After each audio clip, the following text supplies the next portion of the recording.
Leave a like on this video right now to receive your very own nothing.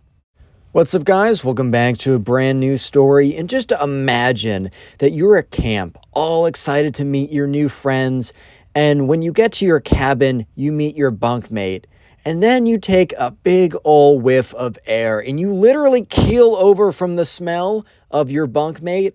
And yeah, you're just sitting there and you're just questioning your life at this point. So yeah, this is a story I'll be telling today. So sit back, relax, subscribe if you're new, and let's just jump right into it. So anyways, we're going to call the subscriber who submitted this story Brandon. So anyways, Brandon is going away to sleepaway camp and he's pretty excited. He gets there, his parents drop him off, and right away he's just excited to meet a whole new group of people. Brandon's gone to sleepaway camp before, but this is a whole new sleepaway camp to him, and he's not coming in with anyone because in the past he's gone to sleepaway camp where he's known people.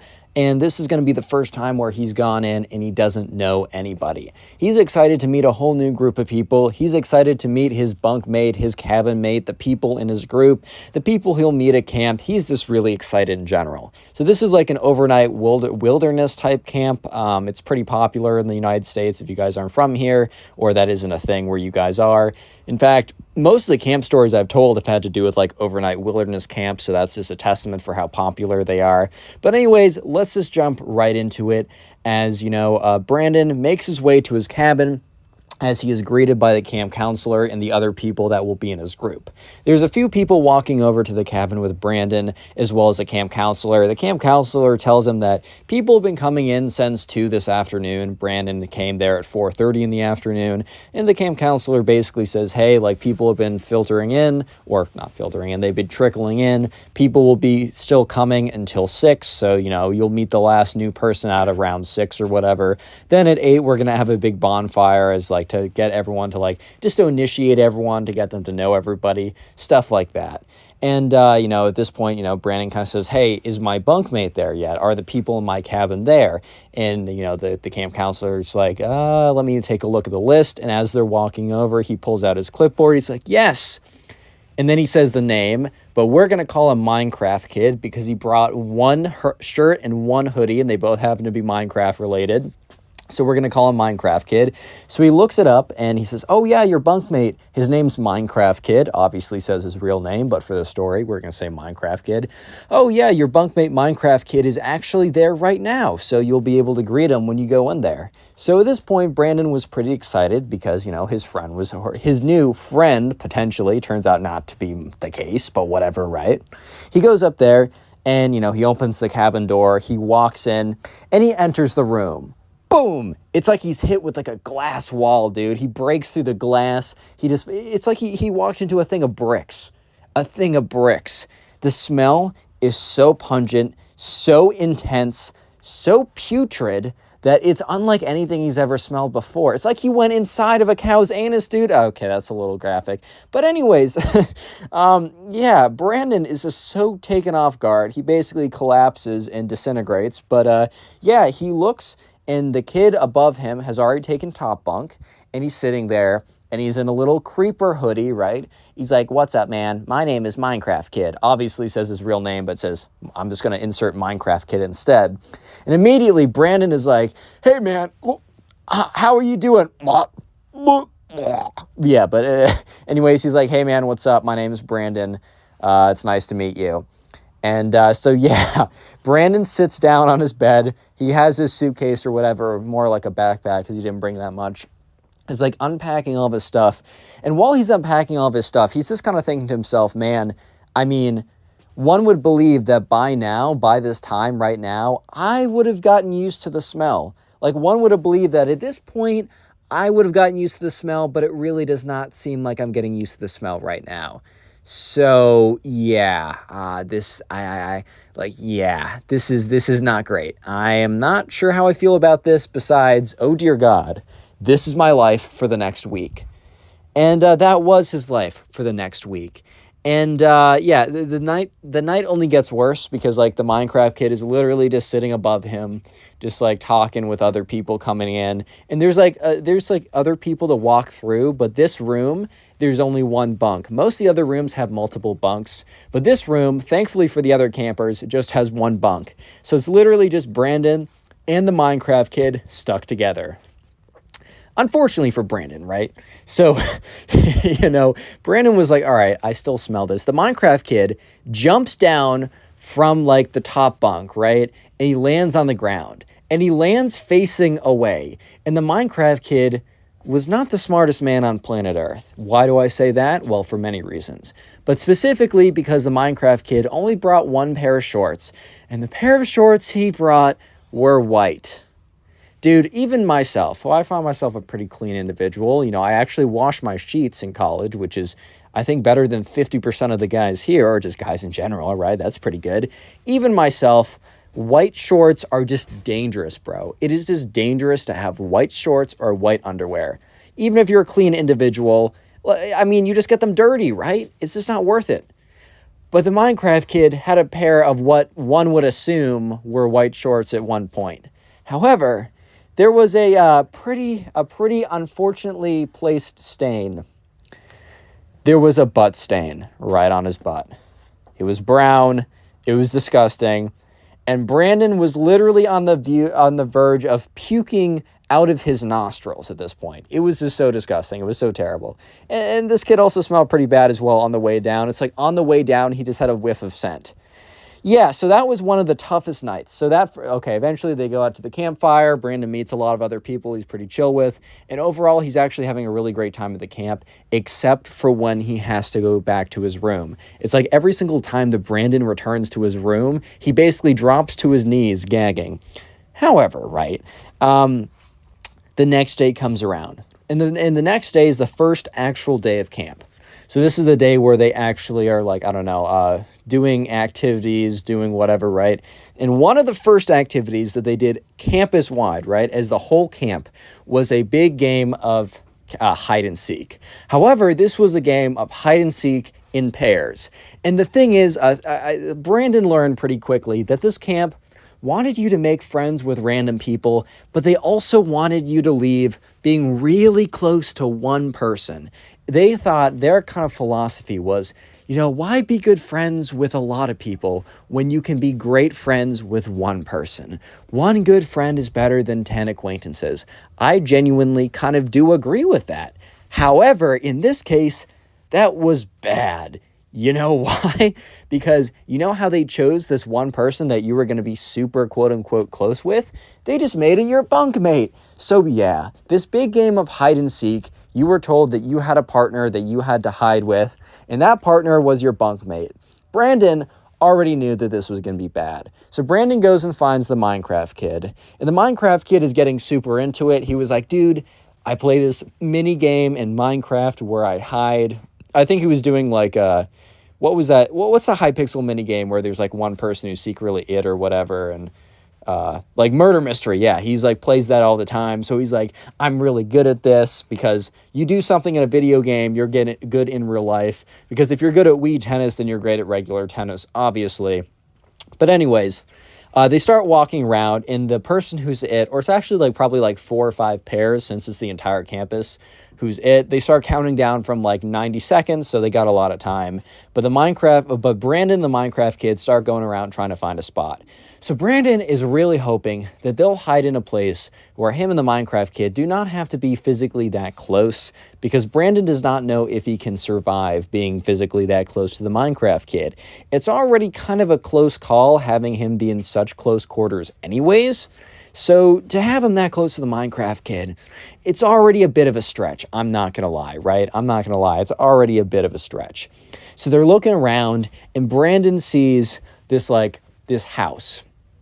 A little tiny playhouse, right? It's a miniature house that was like made for, I don't know, it was like made for like messing around in, and it's like kind of like a cool art piece or whatever. And Brandon's like, oh, dude, we should hide in there, because they could hide in separate corners of the house or whatever, or behind the wall separately. But the Minecraft kid's like, dude, that's not a good place. It's like too obvious. But you know what a place that isn't obvious? There. He points to a bush. And yes, the bush would have been a really good hiding spot, but there was really only room for 1.5 individuals, which means they would have had to really cram. And the Minecraft kid's like, dude, we're going to have to really cram in there, but it's going to be so worth it. At this point, Brandon is just like, oh no, dude, no way. And the Minecraft kid's like, okay, he doesn't say that out loud, but Minecraft kid's like, hurry, hurry, because the people that were counting down are like 10, 9, 8, and, you know, Brandon's like, okay, how bad can this really be? Brandon hops in the bush, and that's when the Minecraft kid hops in the bush after him, but the Minecraft... Oh my God. Sorry, I'm... Reading this story is kind of paining me. The Minecraft kid jumps in butt first. And he's strapping boys and girls. This is quite a story. He jumps in butt first and smudges his butt against Brandon's shirt. And Brandon, okay, so first of all, that happens. Second of all, he's now in a cloud of like actual toxicity. Like he's in a cloud of like you basically have the Minecraft wither effect. You're gonna die, bro. You're gonna die. So Brandon's kind of just sitting there, and he's like trying to breathe in, and he's trying to like lean his head out to breathe in, and Minecraft kid's like, "Don't put your head out, dude. You're gonna get caught." So Brandon's like. Like he's actually choking up at this point. It is a struggle. It is hard. So at this point, Brandon, it's been about 30 seconds. And Brandon is like, dude, there is no way I'm going to survive this if I last in here for another like 5 seconds. Real quick, if you made it this far into the video, comment Minecraft down below. That'll be the secret word of the day. I'll try and heart as many comments as I possibly can that say Minecraft. And if you want to support the channel, literally the best possible thing that you can do for me or the channel in general, the community we have, the first best thing is finish this video. Watch it all the way through. That helps out more than you can imagine. And then the next thing that helps out a ton is when you have time, maybe right after this video, maybe later, binge watch my older videos. Just go ahead and watch a bunch of my videos in the background while you're doing something. And let me know in the comment section right now, what do you do while watching my videos? I'm genuinely super curious and I love reading it. And just to say thank you, I will try and heart and reply to as many comments that tell me what you guys do while binge watching my videos in the background. Anyways, let's get right back to it. So yeah, Brandon is now, first of all, he just got butt stained. He got butt stained by this kid, whatever that even is supposed to mean. And he's sitting in a cloud of stench. And he can't take it anymore. So he falls out of the bush. He pretends to lose his balance because they're kind of sitting in a very awkward position because they have to really cram in there. So Brandon pretends to fall out of the bush. And like he falls out and the guy is like, oh, found you guys or whatever. Minecraft kid is like, dude, why did you do that? And Brandon's like, haha, man, sorry. I lost my balance. It was a really good hiding spot though. Too bad I just lost my balance, man.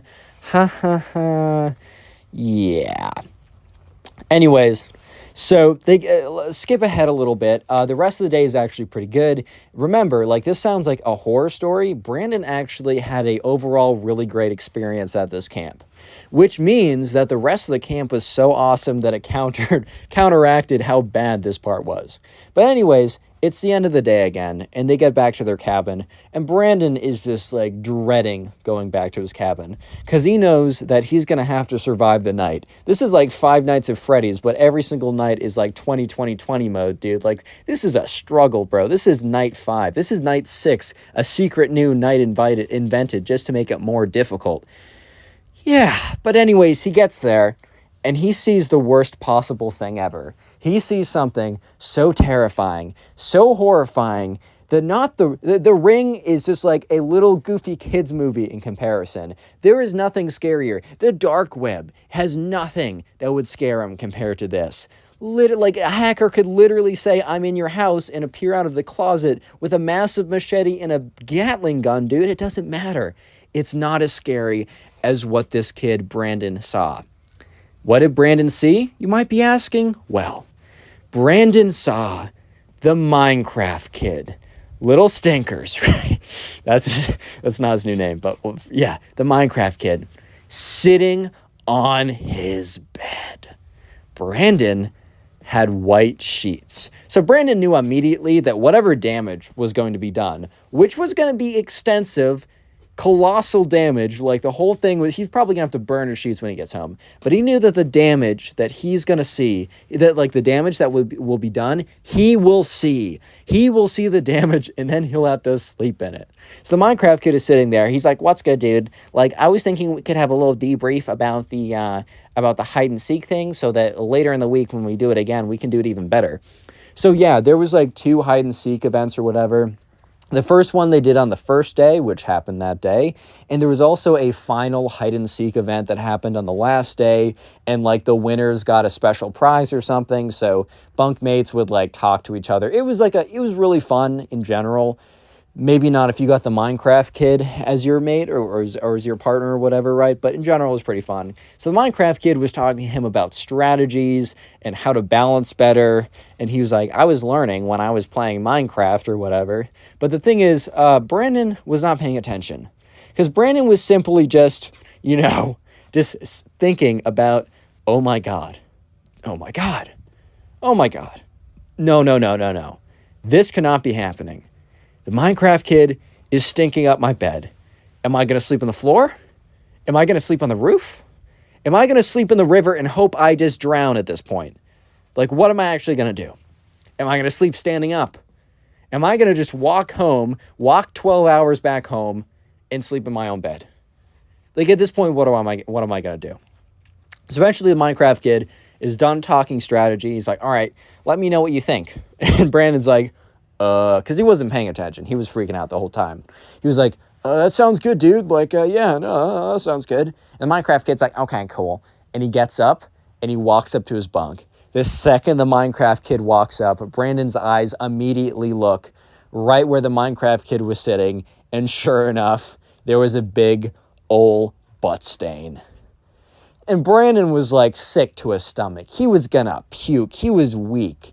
Because yes, the one place he could call home at this camp, his bed, his nice, beautiful bed, that was already kind of contaminated from just like stink that fell from the top bunk down, had a big, massive butt stain on it. Yeah, I'm not even kidding. So Brandon got close and he just took off his sheet. He literally just removed the sheets. He was going to sleep on a bare mattress. Brandon actually checked to see if the butt stain leaked through. Nope, thankfully. He was not going to have to sleep on the bed springs. Dude, imagine like it just seeped through and he has to sleep on the bed springs for the next 4 days or whatever, or 4 nights.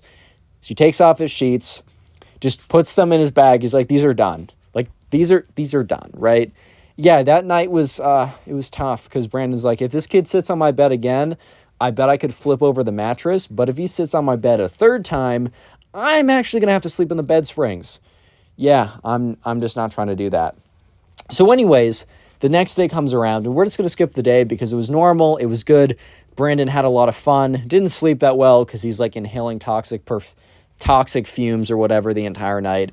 But eventually they do what they call a little check-in. So the camp counselor walks in, and he's basically saying like, hey, just want to make sure. Because look, a lot of these, these are kids, right? Brandon was 15, Minecraft kid was 14.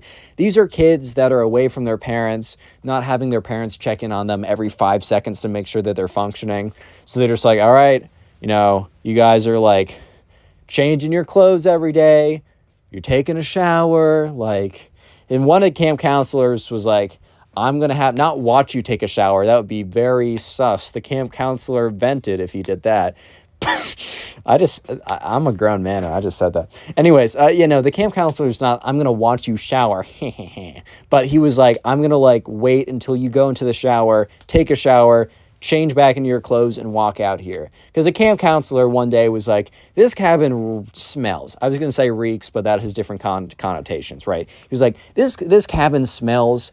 And I'm not going to I know that you guys have not been showering. And the other kids were being kind of stinky too, but they were on a whole different level, right? They might have smelled a little unpleasant, but they didn't smell like the insides. The Star Wars, the fifth movie, Revenge of this. No. Empire Strikes Back, when Han Solo has to save Luke by cutting open that animal. Yeah, the Minecraft kid probably smelled like the inside rotting guts of that animal, right? Anyways, though, so the camp counselor comes around, and he's just kind of checking, and he's like, all right, Brandon, go take a shower. I'm going to wait till you're done. So Brandon goes in, he takes a shower, whatever, right? Comes out smelling nice and clean. And he looks at the Minecraft kid, and the Minecraft kid looks at him back. And the camp counselor's like, this room's pretty bad smelling, and I want to make sure you guys are taking your showers. So Minecraft kid's like, okay, I'll take a shower. He goes in, turns on the water, and okay, Brandon doesn't know this, but he knows for a fact that this kid did not shower. Allegedly, the Minecraft kid goes in there, turns on the shower water, puts his head in for a second to make it look like his head is wet, so it looks like he took a shower, and just sat there for 5 minutes when the water was running. Turns off the water, comes out in the same clothes, and the camp counselor is like, you didn't change your clothes. And the Minecraft kid's like, no, I just have the same pair. I just really like this creeper shirt, so I have two of the same ones. The truth is, the Minecraft kid was bluffing. If the camp counselor said, hey, can I see the other creeper shirt? The lie would have been up. The gig would have been up, essentially, right? But yeah, the Minecraft kid was almost cleaned, but nope, he's a Minecraft kid. What did you guys expect? So the next day was where things got a little bit interesting. The Minecraft kid comes up to Brandon at lunch, and Brandon and the Minecraft kid sat at different tables because the Minecraft kid met people that he was more friends with, like other people who played stuff that he liked, like Minecraft or Roblox or something. And Brandon was more of a sports guy, so his friends were more like sports related or whatever. But one day the Minecraft kid comes up to Brandon when he's sitting at his table, and he's like, hey man, I need your expertise. And, Brandon's like, yeah, what's good? And he's like, dude, I want to ask out Judy. And Judy was this girl who was 17 and was beautiful. She was like, everyone thought that this girl was super hot. And she was also much older than them too. So immediately that already gives plus 10 to whatever. If she was a 1, she would have been an 11, right? Because she was older and these kids were like, oh my God, or whatever. But yeah, she was kind of just known as the girl or whatever. But first of all, a million reasons. 1, Minecraft kid needs to take a shower if he wants a girlfriend. 2, he's 3 years younger than her. 3, they've never spoken before. And 4, it's just simply not going to happen. However, Brandon didn't want to be a massive jerk, right? And he was like, all right, man, why do you want to ask her out? And Minecraft kid's like, because she's beautiful. And he's like, yeah, okay, I agree with that. Have you ever spoken to her before? Minecraft kid's like, well, no, but we're going to go on a date, so I'll speak to her on the date. And Brandon's like, you guys are going on a date? For a second, he was legitimately like, oh my God, I never thought I would see crazier, but oh my God. And he's like, well, no, I have to ask her out on a date first, but I was wondering if you could go talk to Judy and see how she'd feel, And at this point, Brandon was like, okay, it's interesting. I'll definitely be entertained by whatever happens, but okay. And remember, the Minecraft kid was not a bad kid. Even though he smelled bad, that does not make him that does not mean that he was a bad individual. Okay, guys? Be nice. Be much nicer than I am while I'm telling the story. So Brandon already kind of knows the answer, but he wants to go up, and he's like, you know what? Maybe. I'll be the one to see, because maybe Judy likes girls guys 3 years younger than her that smell bad. Maybe she's kind of a cougar. Who knows, dude? So he goes up to Judy. He's like, hey, Judy, because they'd spoken once or twice. I think they had a camp activity together or something like that. So they were friendly. They weren't friends by any means, but they were friendly. You know what I mean? They were cool.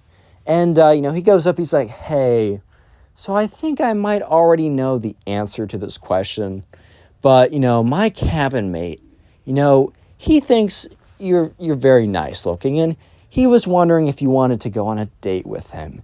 And she's like, oh, who's your cabin mate? Because, Brandon always hung out with the sports guys and the athletic baseball guys, and Judy was like, oh, maybe it's one of those 16-year-old, the baseball guys with their, I don't know, their long hair, what are those cuts called? I'm actually being an idiot. The mullets, oh my God, my mullet daddy ears. I don't know, something stupid, right? And not saying mullets are stupid. I couldn't pull it off. Maybe you can. And Brandon's like, well, about that. So, do you know, and then says the name of the Minecraft kid. And she's like, huh? What? Because she probably already had like a few of like Brandon's friends in her mind, and she's already like imagining situations with them or whatever, right? And he's like, the guy over there.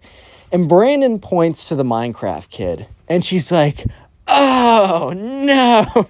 Oh, dude, it's so painful. She's like, no, man, I was in a group with him. Dude is so stinky. I can probably smell him from here. God, he reeks. He's awful. Judy's not the nicest girl, right? And Brandon's like, oh, I'm going to take that as a no. And Judy's like, yes, take that as a mega no. So Brandon walks back over, and Brandon's thinking to himself, Minecraft kid's a good kid. I'm not going to be that guy, but I do need to make sure it's clear to him. And Brandon goes up and says, hey, Judy's very flattered by like the offer, right? But she actually already has a boyfriend. And she said, though, he kind of made this up, but like, whatever, lol. He's like, she did say, maybe in the future, you never know. But right now she's a boyfriend and she can't really be doing that. The Minecraft kid's like, okay, I might still ask her out either way. And Brandon's like, no, you should not do that. Please do not do that for your own sake. So yeah, Brandon was, a good guy in that situation and didn't let the Minecraft kid get into any nonsense. But everything would change that night. That night was quite a night. So he gets back, and Brandon goes back to his bunk, expecting to see the Minecraft kid there. The Minecraft kid is not there. No one is never not in their cabin by nighttime. And it turns out that, Brandon goes to sleep, and the Minecraft kid is nowhere to be found. The Minecraft kid is quite, in fact, missing in action. So the next day, he goes up to his camp counselor early in the morning when he wakes up, as they kind of have breakfast as a group, and then they go off and disperse. And they can have lunch with whoever, but breakfast they have together. And he says, hey, I didn't see Minecraft kid last night. And the camp counselor kind of has a look on his face. He's like, yeah, the Minecraft kid is not in the camp anymore. And he's like, what? He's like, why? And the camp counselor's like, I can't really disclose that. But he said that he really loved having you as a roommate. And, Brandon both felt concerned, but also felt a little bad because he was like, oh my God, this kid's the worst. But that at breakfast, Brandon was really curious. What happened to the Minecraft kid? Mr. Stink himself. And one of the kids, leaned over to Brandon and said, hey, meet me after breakfast. I have answers. And, Brandon immediately knew. They both just knew what they were talking about. So after breakfast, Brandon goes up to him. He's like, dude, what happened to my roommate? He's like, so, this is, what I heard. I overheard some stuff. And, I also heard some stuff from other people. None of this is 100% fact, but I'm pretty sure this is correct. And Brandon's like, yeah, just tell me what's up. And he said, basically, there was a health inspection, a random one, and they found the Minecraft kid stuff. They deemed it as a as a safety risk for everyone else, and they went up to the Minecraft kid and basically told him that if he did not take an actual shower right now, that they were going to have to remove him from camp. Apparently, the Minecraft kid said no, and that he liked his natural aroma. And after that, they basically told him that he could no longer go to the camp, and that, and apparently, he just left a pile of his clothes around, and it was just so putrid, and it was they tested it or something. They thought it was actually going to spread diseases or something. So they asked him to leave. His parents picked him up hours later or whatever. And yeah, so that's why. And Brandon's like, wow. Are you serious? And the kid's like, well, that's just I overheard bits of it. I overheard the camp counselor talking with one of the health inspector people that worked at the camp, as well as talking to the head of the camp. Everyone else was back, was out doing their events, but I went back because I wasn't feeling that good. I had a stomach ache, so I went back to my cabin to sit down, and I overheard them talking with each other, and that's basically what they said. And Brandon was like, wow, that's actually crazy, right? Dang. So anyways, at the final day of hide and seek, Brandon has to do it alone. But Brandon, in the spirit of Minecraft kid, He knew that Minecraft Kid wanted him to win. So Brandon decided to buckle in and just lock in and win this for Minecraft Kid. Win this for Mr. Stink himself. So Brandon, he found the spot, the perfect spot that he knew that Minecraft Kid would have wanted him to win, right? The spot that Minecraft Kid would have wanted him to go to. He goes in it. He's perfect. He's silent. He's still. And Brandon, he wins the championship. And he dedicates his victory to his former roommate, Minecraft Kid.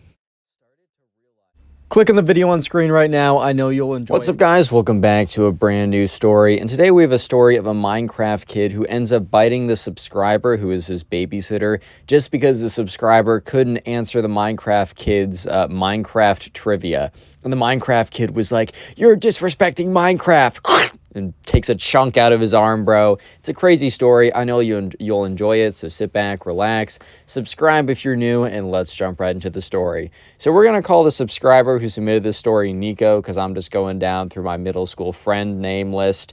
And so anyways, Nico had to babysit this kid.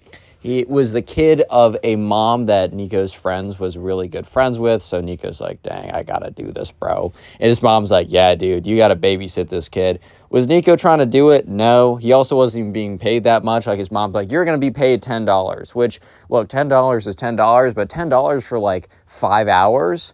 Bro, that's not very good. Like, that's like $2 an hour, man. That's some like not even close to minimum wage type, but whatever, right? You know, Nico's like, I gotta do this for my mom, basically.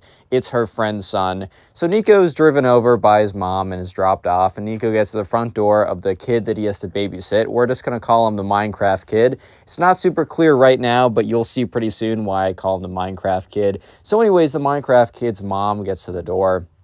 And she's like, oh, welcome in. I'm so happy you could do this. I'm sorry I was so last minute. Like, thank you so much. Like, you and your mom are a lifesaver here. And Nico's like, yeah, don't worry about it. I got you. Like, where's your son? And she's like, oh, he's upstairs. And all of a sudden you hear, ooh.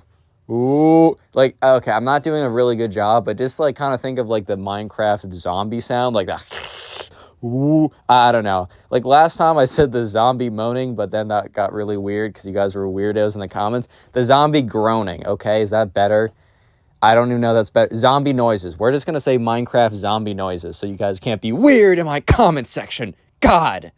Leave a like for all the brain cells I'll lose during the story. But yeah, he's like, he hears kind of this zombie moaning noise, this zombie noise, and, Nico's like, kind of looks at, the Minecraft Kid's mom in a look of confusion. And the Minecraft Kid's mom is like, oh, yeah, so I gotta explain this to you. And Nico, for a split second, was thinking like, oh, is she gonna explain that her son was bitten by a zombie from a secret CIA-like project and that he's an actual real-life zombie, and for that she'll pay him $5 more to deal with him?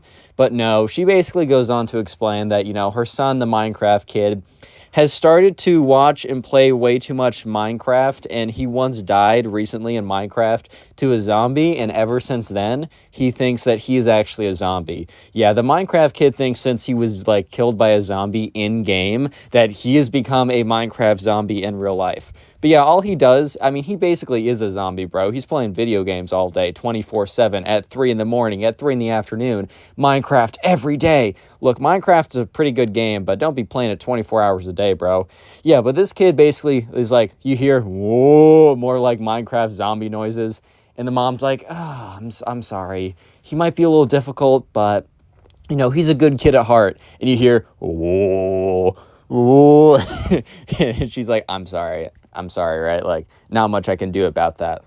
And Nico's like, oh, that's fine. Like, back when I was a kid, like, I used to play Minecraft with my friends. Like, that was actually back in the day when it, like, just came out, too. It was, like, a really cool multiplayer game or whatever. Like, that's a good game. Like, I love it. I respect it. Like, I can understand why your son likes it so much.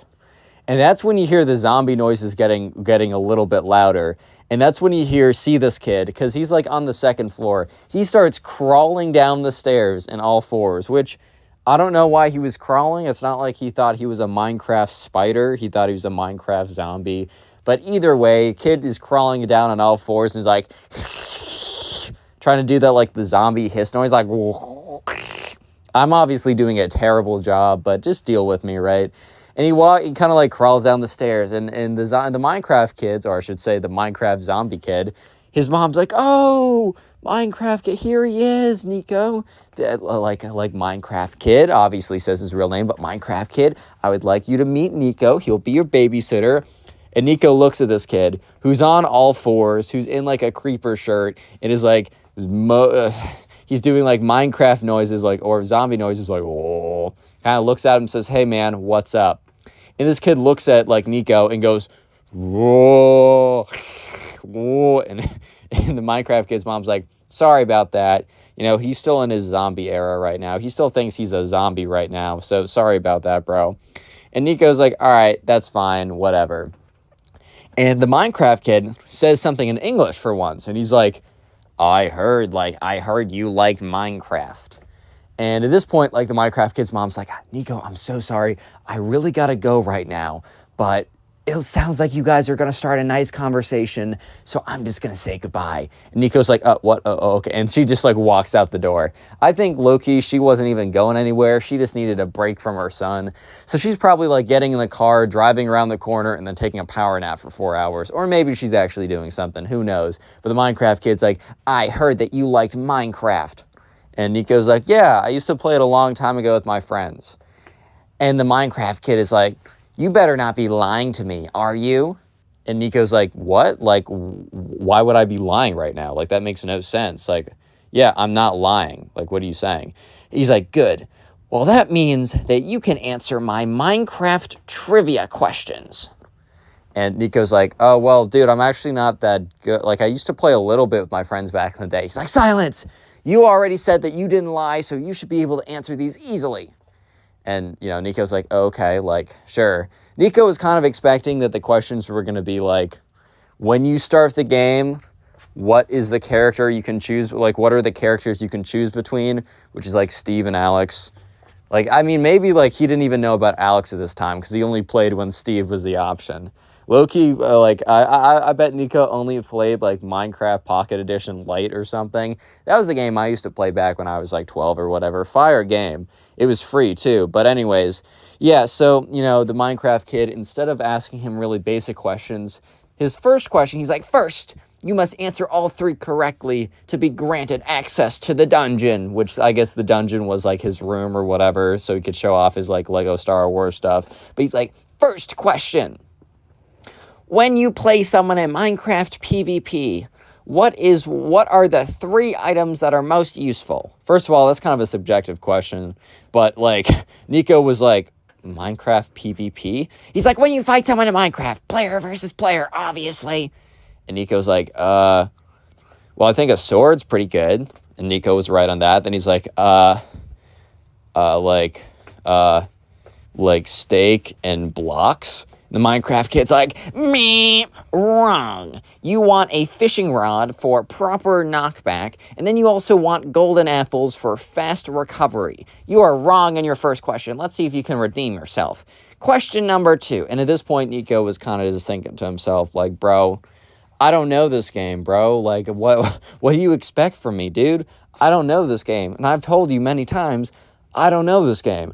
I don't know what I'm doing. I don't play this game." This is like someone who like has played Call of Duty once, and then 8 years later, they go to their final exam in math, and it's like the teacher's like, "All right, guys, whatever you learned this year, like the quadratic equations, all the differential calculus, you don't even need to worry about that.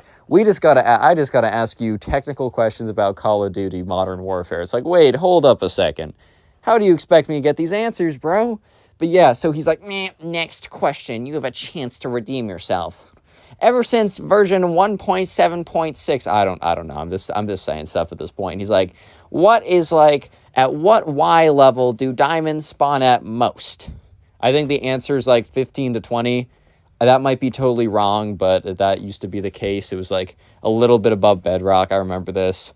And at this point, Nico didn't even like understand how many layers there were. I think when he played back in the day, like it didn't even spawn all that way down. So he's like, isn't it like right below the surface?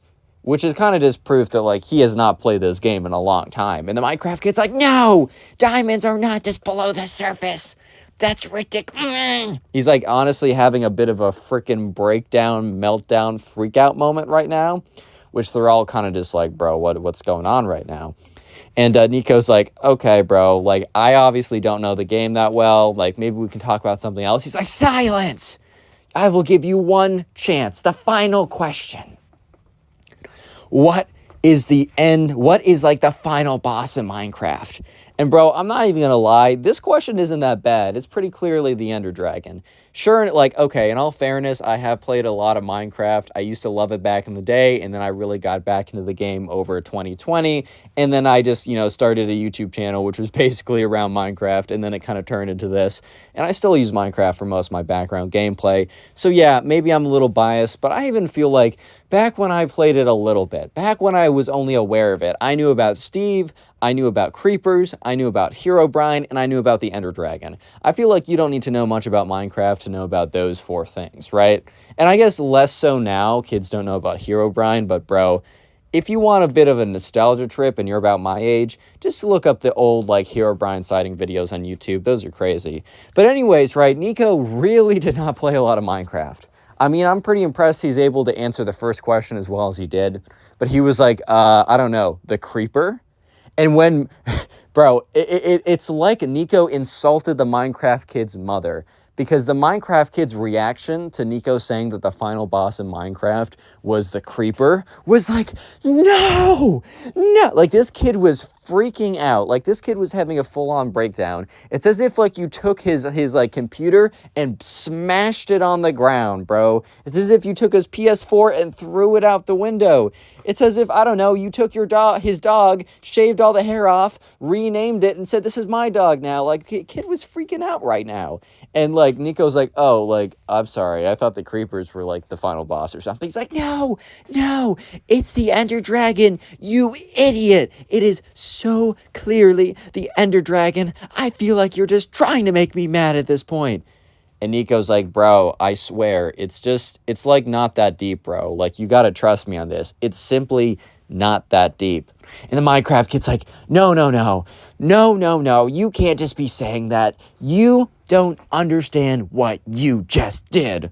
And the Minecraft kid kind of like goes back down on all fours because he was standing up for a second, and he like kind of like the position that frogs sit in. They're like their hind legs are almost like cocked in front of them, almost to like be in a perfect position to like spring up. The Minecraft kid starts saying, charging spring attack. And Nico's like, bro, like, what are you doing? Sorry, I just dropped my phone. That's why it sounds like the whole thing exploded for a second. Yeah. So he's like, bro, like, what are you doing over here? And the Minecraft kid's like, charging my spring attack. And he's like, spring attack? What do you mean? In like the middle of saying, like, what do you mean by that? He sees the Minecraft kid jump at him with his like mouth open. And it looked like he was like going for the face, bro. Like, Minecraft kid was going for it. So like Nico obviously kind of like has a reflex to like cover, like he's like, whoa. He like extends his forearm a little bit or whatever to kind of like block the attack or whatever.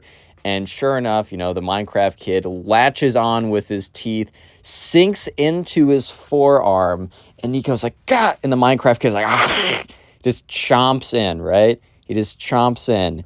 And he's just like, you know, and Nico's like, what are you doing? And the Minecraft kid's like mumbling. He's like, because you disrespectful Minecraft. He's like, what are you saying? He's like, because you disrespectful Minecraft. He's like, because remember, this kid's teeth are like fully like sunk into his like arm at this point. So yeah, you're not understanding anything. That's just not gonna happen, right? And so Nico's just like, like, why are you biting me? Real quick, if you made it this far into the video, comment Minecraft down below. That'll be the secret word of the day. And also, I'll try and heart a bunch of those comments. So if you want to farm some hearts on the channel, not a bad place to start. Also, if you want to support the channel, one of the best things you can do is watch old videos, just binge watch the old stories. And a super easy way to do that is through my playlist of the Storytime playlist, which has all the stories. I will be linking it in the pinned comment down below. So if you want to help me out, just put on that playlist while you're doing something else. And let me know in the comment section what you're doing while watching the Storytime playlist. Like, are you, I don't know, man. Are you like playing a video game? Are you, I don't know, it's trying to go to sleep. There's a lot of things you could be doing, and I'd love to hear what you're doing down below, so make sure to comment that. Anyways, let's get back into the story. So eventually, like, you know, Nico, basically what he does is he lifts his forearm up, like, high enough so that the Minecraft kid lifts off the ground for a second. And the Minecraft kid's jaw, he doesn't have, like, Cobra-like jaw strength. So the Minecraft kid eventually falls off of him. And once he falls off of him, he asks him, why did you bite me? And he's like, because you disrespected Minecraft. And, you know, Nico's like, what? Like, how did I disrespect Minecraft? He's like, well, you pretended to be a super fan, and then I asked you questions, and you failed the questions, so you deserve the bite. And Nico's like, whoa. I never said that I was a super fan. You're making that up right there. All I ever said was that, like, you know, I used to play it back with my friends. And then, you know, you said, is that true? And I said, yes, because it was true. And then you asked, like, oh, well, are you, like, a huge fan? And I said, no, but then you said that I was lying, and I already said that I was a huge fan. I tried to answer those questions, and look, like, I obviously don't know, but that even if I was pretending to be a Minecraft super fan and it turns out I was lying, that is no excuse for you to go out and bite me. Like, that's absolutely ridiculous. Like, are you serious right now? And, yeah, so, you know, Nico's, or the Minecraft kid's like, well, I did what I thought was right, and that is respectable. And Nico's like, no, that was not respectable. Like, you can't just, like, do something stupid and crazy and say, I did what I thought was right, and be like, oh, well, applause, right? It's like, oh, I cheated on my final exams. And he's like, and the teacher's like, bro, what? And you're like, no, I thought it was the right thing to do. So you must be nice to me and give me a pass and, I don't know, a sticker. It's like, it doesn't work that way, bro. Life just doesn't work that way. But yeah. So the Minecraft kid is like, you know, remember, Nico still has like 2 to 3 hours left with the Minecraft kid. Supposedly in an hour from now, the Minecraft kid's supposed to go to bed. So Nico's like, okay, I just have to survive another hour with this kid. And while the Minecraft kid for the next hour didn't bite him or anything, he was still being super annoying. He was walking around like a zombie. And when, you know, Nico's like, hey, like, what do you want to eat? Like, all we got here is like, I don't know. Like, we got some like pizza in the fridge. He's like, oh, Minecraft, so like, as a zombie, I can only eat flesh, aka chicken, aka Chick-fil-A, get me Chick-fil-A. And Nico's like, bro, I don't have a car, and also, I'm not trying to DoorDash some Chick-fil-A, that's mad expensive. He's like, but the zombie won't eat pizza as it's not flesh. And, you know, then Nico goes on to say, well, actually, if you're a zombie, you'd only be eating rotten flesh, or like rotting human flesh, and I don't really think that's the same thing as chicken. And the Minecraft kid's like, no, like, I'm a very special zombie that also eats chicken. He's like, okay, bro, you're eating this pizza or you're not eating anything. Your mom says that you like this and that you'd eat it. So, yeah, you should start eating this or else, like, you're just not going to eat anything. So the kid was being pretty annoying, but eventually it was 8 at night, which was his bedtime. So, you know, he's like, okay, like, Minecraft kid, it's time for your bedtime. Like, you can go upstairs. You can do whatever you want in your room. I don't really care as long as you're in there. And he's like, zombies are nocturnal. In Minecraft, they come out at night only. And, you know, Nico's like, okay, well, you're a very special zombie that goes to bed right now, bro. He's like, no, that part of me is normal. He's like, okay, well then how were you up earlier today? Like, how were you walking around today if you only come out at night? Like, aren't you supposed to explode or something? He's like, I'm supposed to burn up, not explode. You're a fake Minecraft fan. And once again, he's like, bro. Nico's like, dude, I explained to you, I'm not a Minecraft fan. I already said that. He's like, oh, well, I have special armor on that allows me to be up at night and day. And he's like, okay, well, can you at least do that in your room? He says, no, as a zombie, I'm going to walk around and figure it out. Like, I'm going to walk around and try and find some villagers to munch on. And Nico's like, okay, can you do that in your room? Can you walk around in your room to find villagers? And, you know, Minecraft kid's like, well, what? Like, how do you expect me to find villagers in my room? As if he was going to find villagers walking around his house. And Nico's like, okay, look, your mom wants you to go to bed at 8. All you have to do is be in your room. It's not up to me if you fall asleep or not, but it is kind of up to me if you actually go to bed in your bed. Like, if you at least go into your bedroom. At least sit in your bed. And he's like, no, that will not happen. There's like zombie noises again. He's like, okay, you know what? I'm done. Whatever. I'm like, look, I can't deal with this anymore. So Nico sits down and just goes on his phone. And the Minecraft kid starts running around the house, like literally just sprinting around the house in circles. And Nico's head just like collapses on the ground. He's like, oh my God, just his head is in his forearms. It's like, bro, what's going on? 2 hours later, the Minecraft kid is just like running around the house, and the mom gets back. The mom gets back and she's like, oh, is he still up? And Nico's like, I've been trying to put him to bed for the last 2 hours. He just refuses. She says, oh my God, like, did anything else bad happen?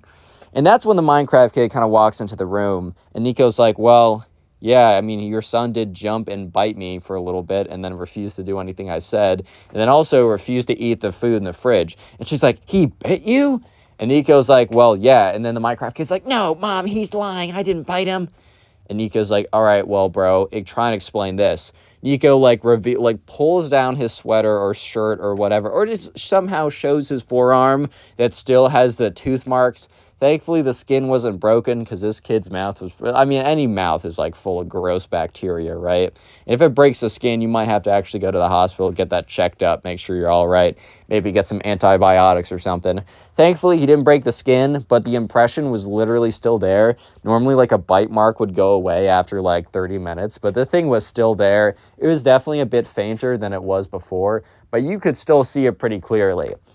And the mom turns to the Minecraft kid, and it's like, I can't believe that you would bite your babysitter. And the Minecraft kid, frantically trying to figure out a way out of it, is like, no, he just bit himself. It was crazy. I was standing there being like, what's up, bro? And he's like, look at this. And he takes his forearm and he just takes a big chomp out of it. He bites it.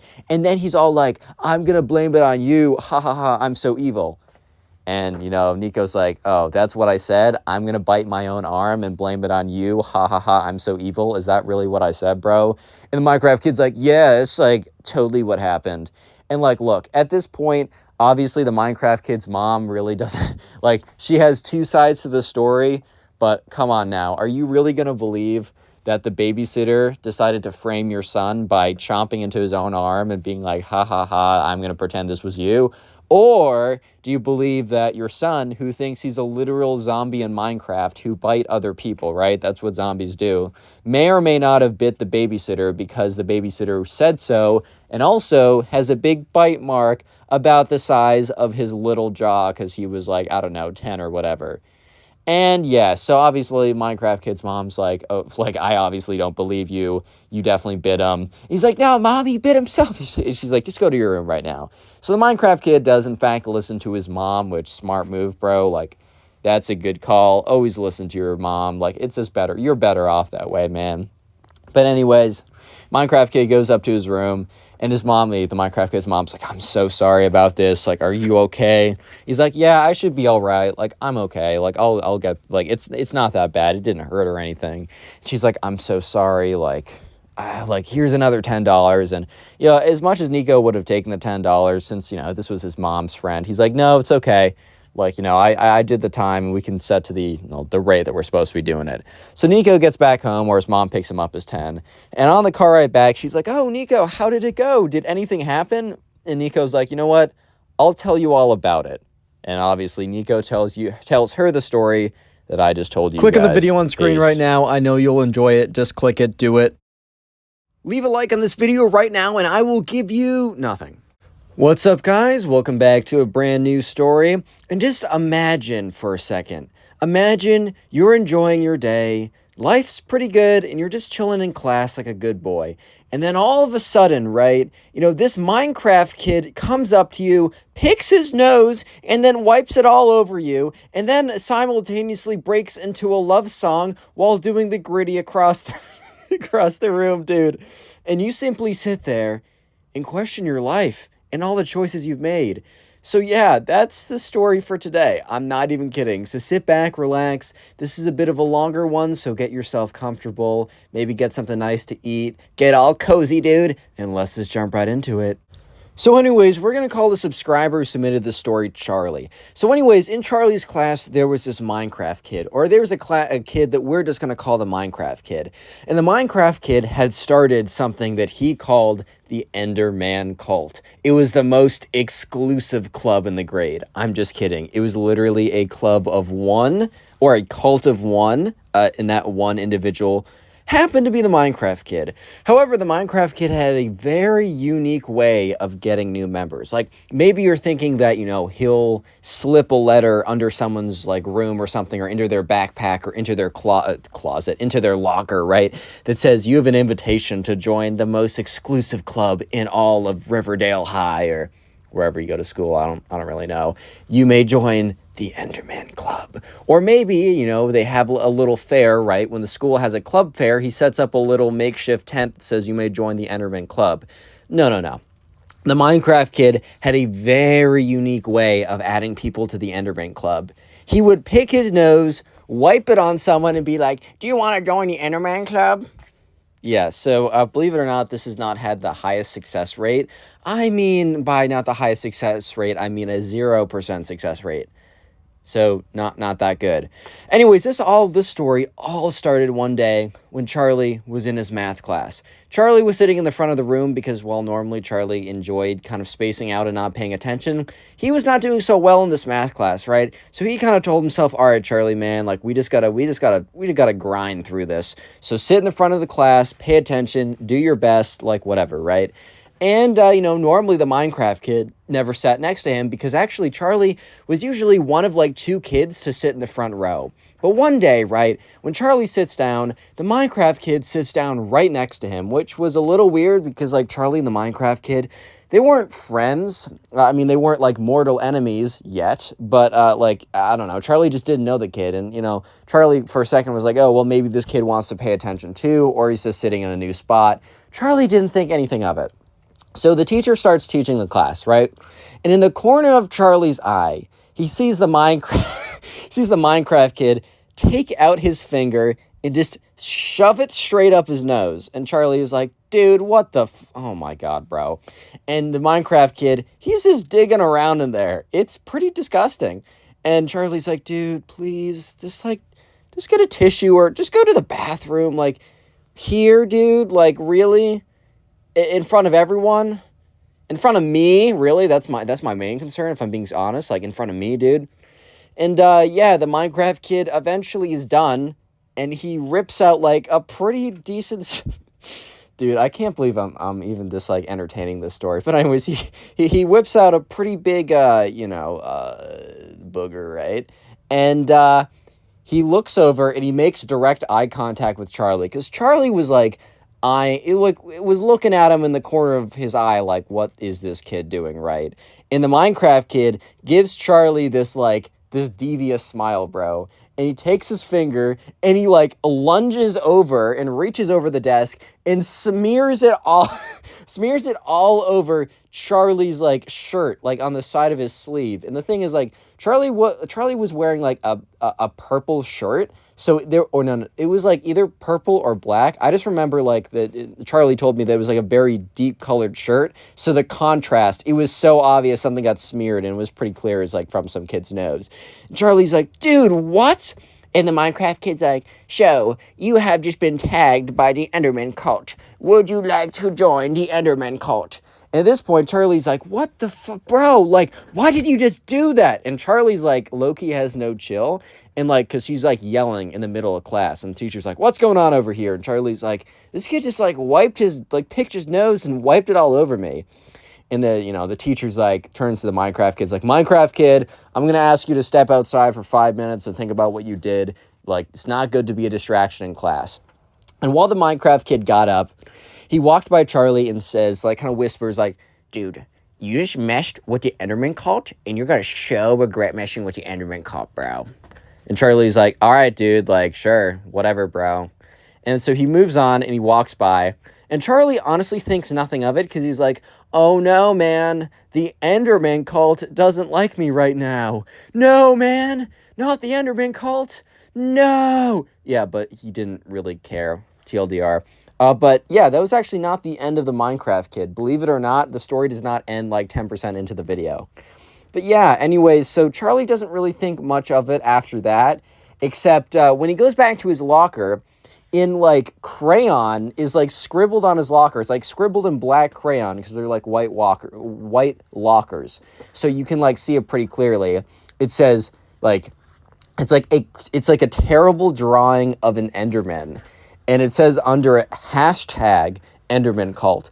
Bro used a hashtag like he was on Twitter in 2013. Like, what is he doing this on, like, a hashtag Enderman cult on someone's locker, bro? Like, what are you doing out here? Like, bro, I mean, kid's in a time capsule right now and thinks Twitter's real life.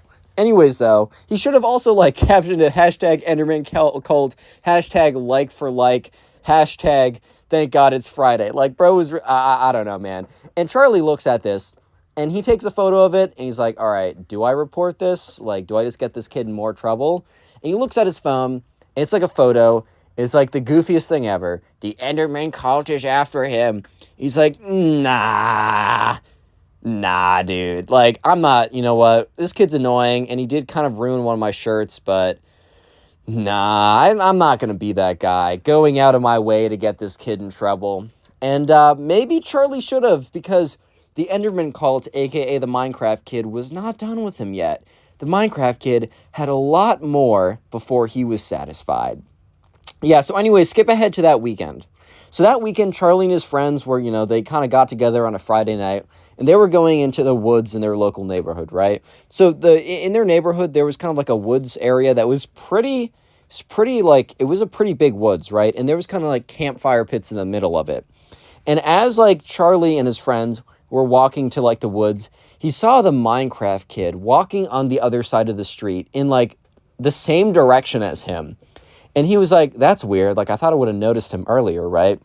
And he's in his creeper hoodie, and he's looking straight down. But Charlie notices the Minecraft kid is every once in a while glancing over at Charlie and giving him like a look of like, just like a little quick look. And Charlie kind of like whispers to the other kids like, yo, dude. The other kids are like, dude, what? He's like, quickly look over there. Don't all do it at once. Obviously, all of Charlie's friends immediately, all at once, look over. Charlie's like, you guys are seriously idiots. Like, when I say don't all look over at once, don't all look over at once. But anyways, see that kid over there? They're all like, yep. And Charlie's like, of course you all see him because you all looked at once. But anyways, that kid over there, do you remember when I was telling you about how that kid, like, wiped his nose and then, like, or picked his nose and wiped it all over me? And they were like, dude, yeah, that was gross.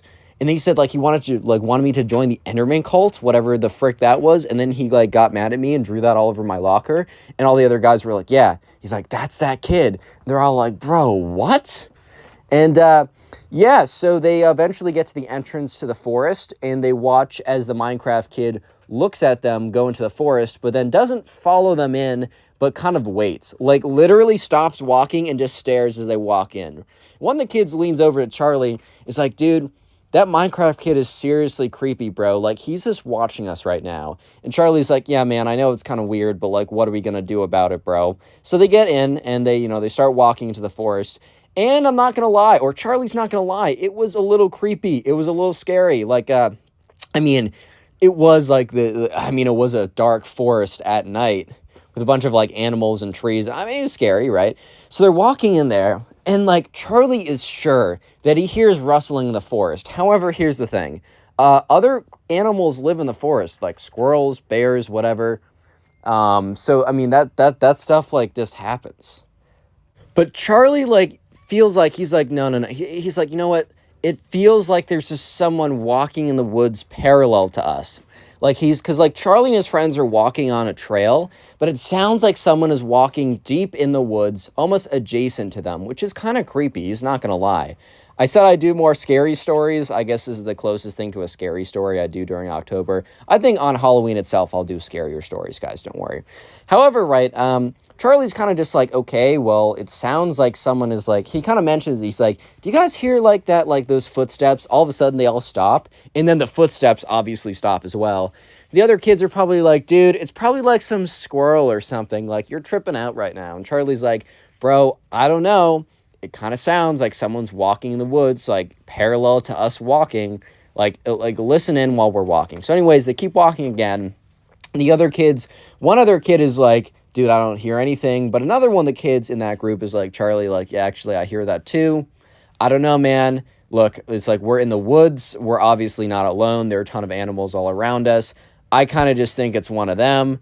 Like, I don't really think it's a person following us. Like, it's probably just some curious animal, or I don't know, man. Like, I wouldn't jump to the conclusion that someone's following us. So Charlie's like, hey, man, I guess that's fair enough. Like, I guess that's fine. Like, whatever. So they go and they eventually make it to the campfire site. And they're all sitting around the campfire and they're trying to get it lighted and started. They brought like a lighter, some like newspapers. They're collecting sticks or whatever. And to collect sticks, they need to kind of like go away from the campfire site and into the woods a little bit. And they all kind of split up like in a classic horror movie, but they all kind of like split up to gather sticks. And so Charlie like walks in, is a little bit far away from the campfire. And he's like, he hears like a twig crack, like almost like someone accidentally stepping on something. And he looks up.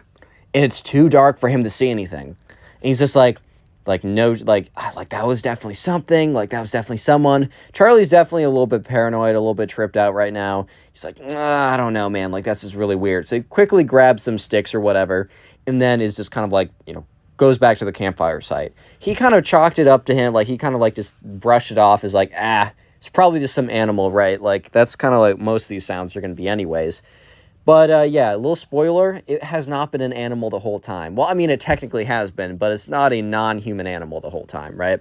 So anyways, they're all kind of like around the campfire. They're starting to light it, and that's when they hear... Guys, if you've ever played Minecraft before, do you know the sound a Minecraft zombie makes? It's like kind of a moaning sound.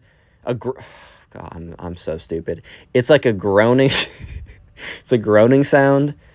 Even that isn't great. It's like a ooh. It's not a moaning sound. Also, God, you guys are gonna be weird. You weirdos gonna be all strange in my comment section. Screw you guys. Anyways, it makes kind of like a ooh, kind of like zombie type sound. That was a terrible impression, but if you know what it is, you know what it is. And if not, look up zombie Minecraft sound or whatever, and you'll get a pretty good answer. So yeah, they're sitting around the campfire. And all of a sudden, they hear a very loud Minecraft zombie sound. But when you're sitting in the woods and you're kind of a little bit on edge anyways, and you're a little bit freaked out and it's already kind of creepy, if you heard that zombie sound and you didn't play Minecraft 24 hours a day, these kids played it once or twice, right? They wouldn't make the connection. And they're all sitting around the campfire and they go dead quiet. They're like, and then like at this point, Charlie's like, dude, what was that? Real quick, if you made it this far into the video, comment Minecraft down below. I'll try and heart as many comments as I can. And if you want to support the channel, the best thing you can do is to watch this video all the way through. And after that, if you could watch, like literally watching my old videos supports the channel even more than you can ever imagine. So if you've been binge watching my videos, let me know how many you've watched today or this week in the comments, and I will heart it and say thank you. Anyways, back to the story. So, they're all sitting around the campfire. They hear a zombie moaning. What the fuck? They hear a zombie sound, right? A zombie Minecraft sound. And they all start to, like, freak out. And Charlie's like, nobody move. Like, where did that come from? And they all kind of, like, turn around. And they hear it again. And at this point, like, Charlie's like, wait a minute. Like, and someone's like, because one guy's like, dude, is that like a bear? Or something like that? And Charlie's like, no, that sounds computerized. And they're all like, yeah, that sounded a little tinny. Like, that sounded a little weird. And eventually, like, Charlie, like, his night vision was getting better. So he peers into the forest, and he sees, like, a shoe. He sees, like, a New Balance or, like, Skechers Hot Wheels shoes or whatever. Like, some like, kid shoes, right? And he's like, wait a minute. And he walks up to where the sound is. And he like walks up and he sees these like 2 feet sticking out behind a tree, and they're like little kid shoes, so it's not like some serial killer murderer type massive old man or something.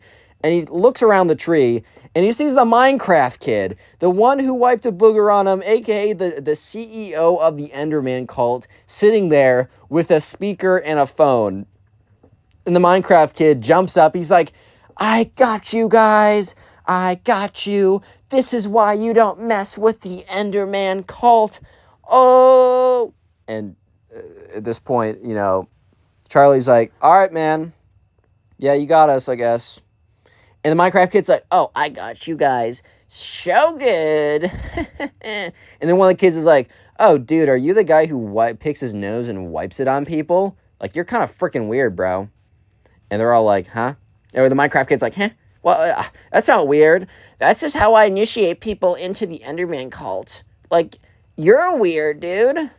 And they're all like, no, bro, like, you really got to stop doing that. Like, obviously, there's a reason why no one's in the Enderman cult, because that's freaking weird. He's like, no, dude, you're the weird ones, and also, you just got owned by me. By me. I trolled you all so good. Like, you just got pranked by the Enderman cult. Enderman cult 1, stupid idiots 0. By the way, the stupid idiots are you. I know that you all wish you could have joined the Enderman cult, but tough, not happening. Oh, grabs his like speaker and just like starts to walk out. And yeah, so Charlie turns to his other friends. He's like, yeah, that was the kid. And skip forward to the next day, Monday. The Minecraft kid, okay, class is done. They walk out. And the Minecraft kid, like, drops a piece of paper by accident. Like, a piece of paper falls out of his bag or whatever. And Charlie sees it, and he's like, this kid's a nerd or whatever, but I don't know. If it's important, I'll just give it to him. Maybe if we're on good terms. Okay, I did that transition kind of quickly. After the Minecraft kid left the forest, they all kind of like stayed there for a little bit longer, but then they just felt kind of weird, so they went back home. So the Minecraft kid low-key did get them. But anyways, in the couple days later, Monday, they're in class, and the teacher dismisses class, and this is the class where Charlie and the Minecraft kid have it together. The Minecraft kid walks out the front door, and, he drops something. So Charlie looks at it, and he's like, picks it up. He's like, you know what? I'll just give this to the Minecraft kid. Well, that was his original intention until Charlie looked at the piece of paper. He looks at the piece of paper, he picks it up, and it says on it, Enderman Club classified document top secret. And at this point, he's like, okay, man, I hate to be that guy, right? But I'm gonna read it. So even though it says Enderman cult top secret, oh my god, don't read this, man, it's secret. He kind of opens up. If anything, like if nothing was written on the front of the piece of paper, like if it just says like math notes, Charlie would have not even touched it. But just because it says Enderman Club top secret, do not read under any circumstances, then bro, Charlie's gonna read it. So Charlie opens it up and he starts to read it, and he realizes that it is plans. It is like a mission. It is an Enderman Club secret operation. And it is Operation Ask Out Ava. So there's a girl in Charlie's class who we're just going to call Ava. And she was kind of like the prettiest girl in the class. And because of that, because they were in like 8th grade or whatever, she kind of developed a god complex. She kind of became like all the characters from Mean Girls, like into one. And, she was, like, the prettiest, and she became, like, the most popular. But because of that, she was low-key a jerk, right? So Charlie already knew that this was not going to end well. However, Charlie then read what the actual plan was. And Charlie almost couldn't believe it. Like, it was so bad. Let me just tell you, I don't want to spoil it yet, because I'm going to tell you exactly what the Minecraft kid did to ask Ava out in a second, but I'm going to give you a little hint. It involved him singing his own cover of My Heart is a Stereo, Beats for You, that song by Maroon 5, and also involved the popular viral dance move, the Gritty, and also involved asking out and trying to kiss Ava in front of everyone. Yeah, it's going to be really bad. And here's the thing, guys. I don't know if I can handle this much cringe in such a short amount of time. So I want to call up one of my friends to tell a less cringe but still incredibly cringe story, just to give myself a little bit of a break. Let me call him up. All right, let me call up in Queen. Let's see what he has to say.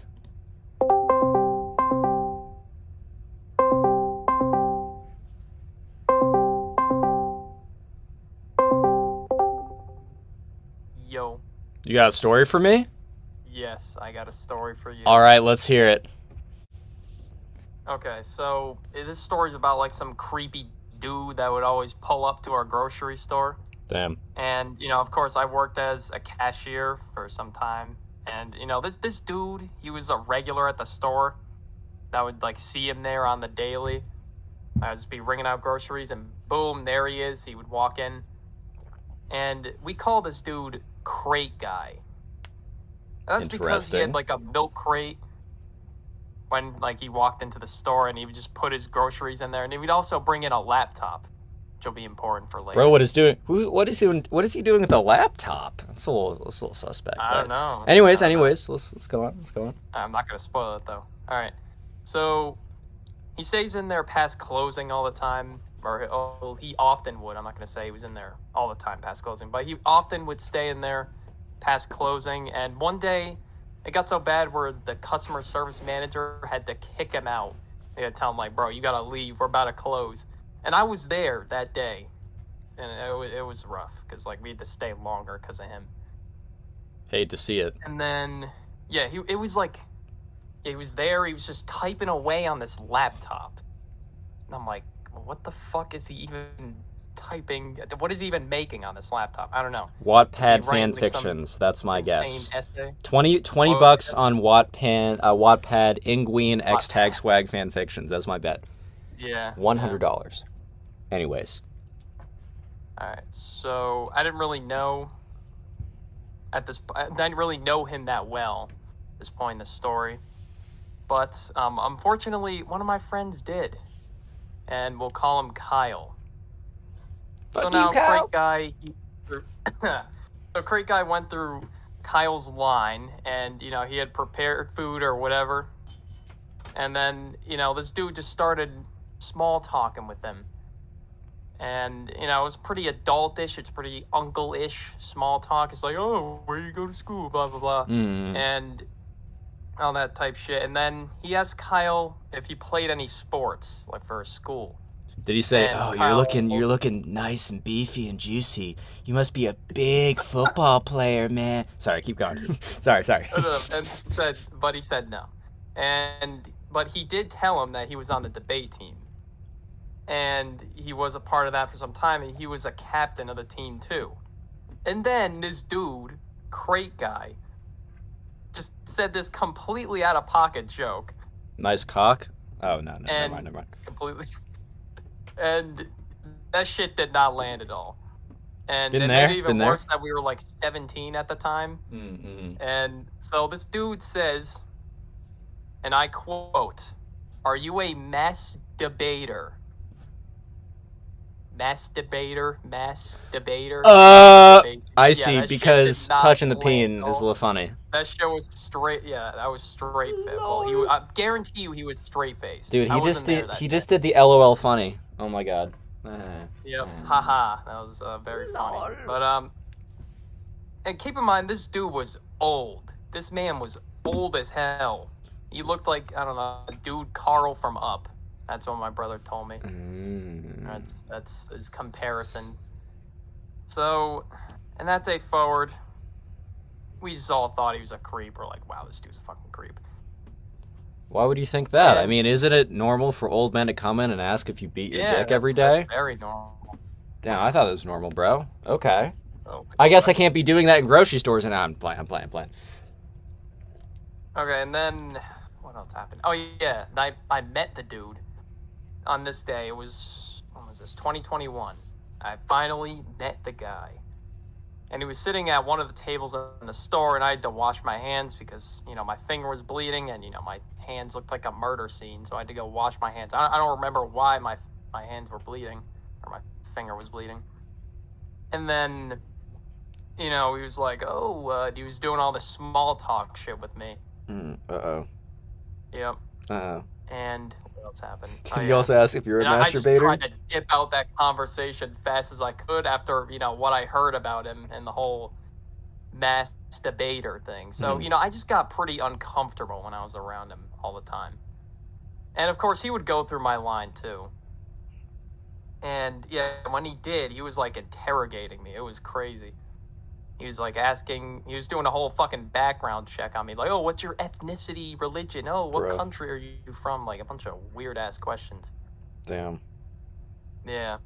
But this isn't even, like, the climax of the story yet. Like, he did something much worse that even got him, like, banned from the store. Damn, let's hear it. Okay, so... Alright, so some time passes, And, okay, we all find out that this dude started up a GoFundMe.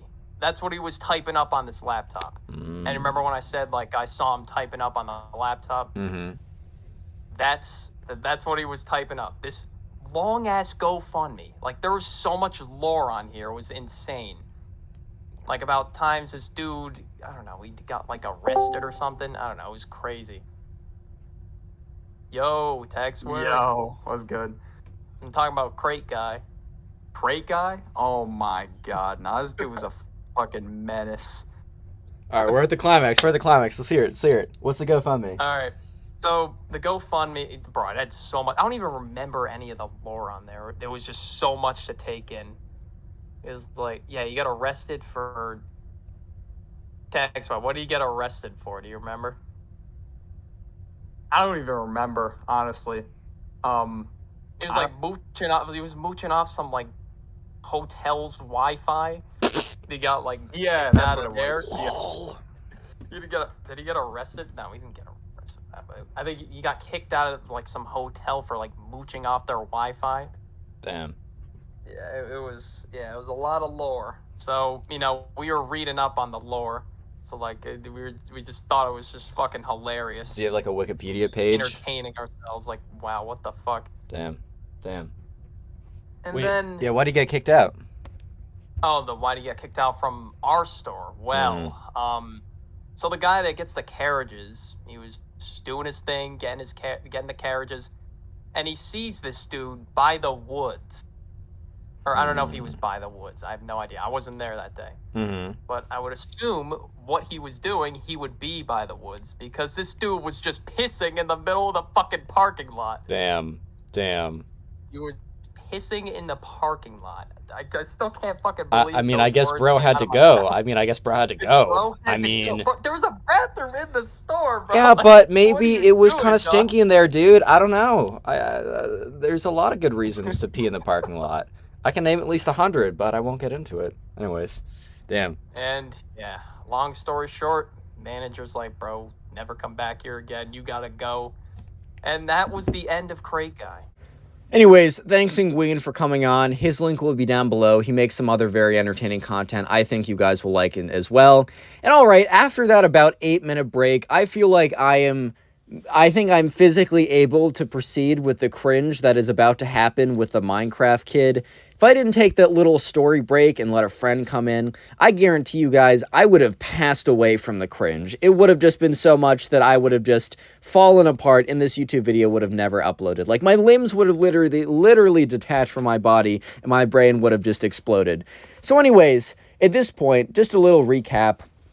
Charlie found a note from the Minecraft kid saying that he was going to ask out Ava, this girl that was pretty notorious for not being that nice, in front of everyone in the lunchroom, and not ask her out normally. Ask her out by taking a karaoke set, singing My Heart's a Stereo, and then try and like kiss her while doing the gritty. It was like the most insane thing he's ever heard. And he looks at, okay, so he's looking at it and he looks at when and where, and it says when, lunchtime, the date, and it was today's date. And you know what time it was? It was lunchtime, baby. So at that point, at this point, like, Charlie's like, oh my God, he rushes into the lunchroom. Like, Charlie has never sprinted this fast. Low-key, Charlie could be like, he could play track after the way he sprinted for this, right? So he sprints in, bursts into the lunchroom, and that's when he sees the Minecraft kid walking up to Ava's table. And Ava, low-key the mean girl, is sitting there with all of her little minions around her. And, he walks up to her, and he has a backpack on, right? And he goes, ahem. And, Ava looks up, and all the other mean girls look up. And they're all giving the Minecraft kid, the most, the biggest, what are you doing here, bro, look I've ever seen out of anyone, dude. It is a crazy look they're giving him. So, yeah, anyways, they're all just looking at him.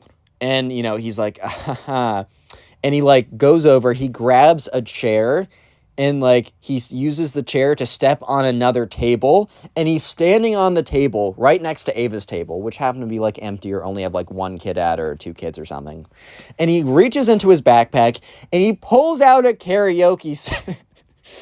Oh, my God, dude. Like, this is literally the craziest story I've ever heard. He pulls out a karaoke set, man.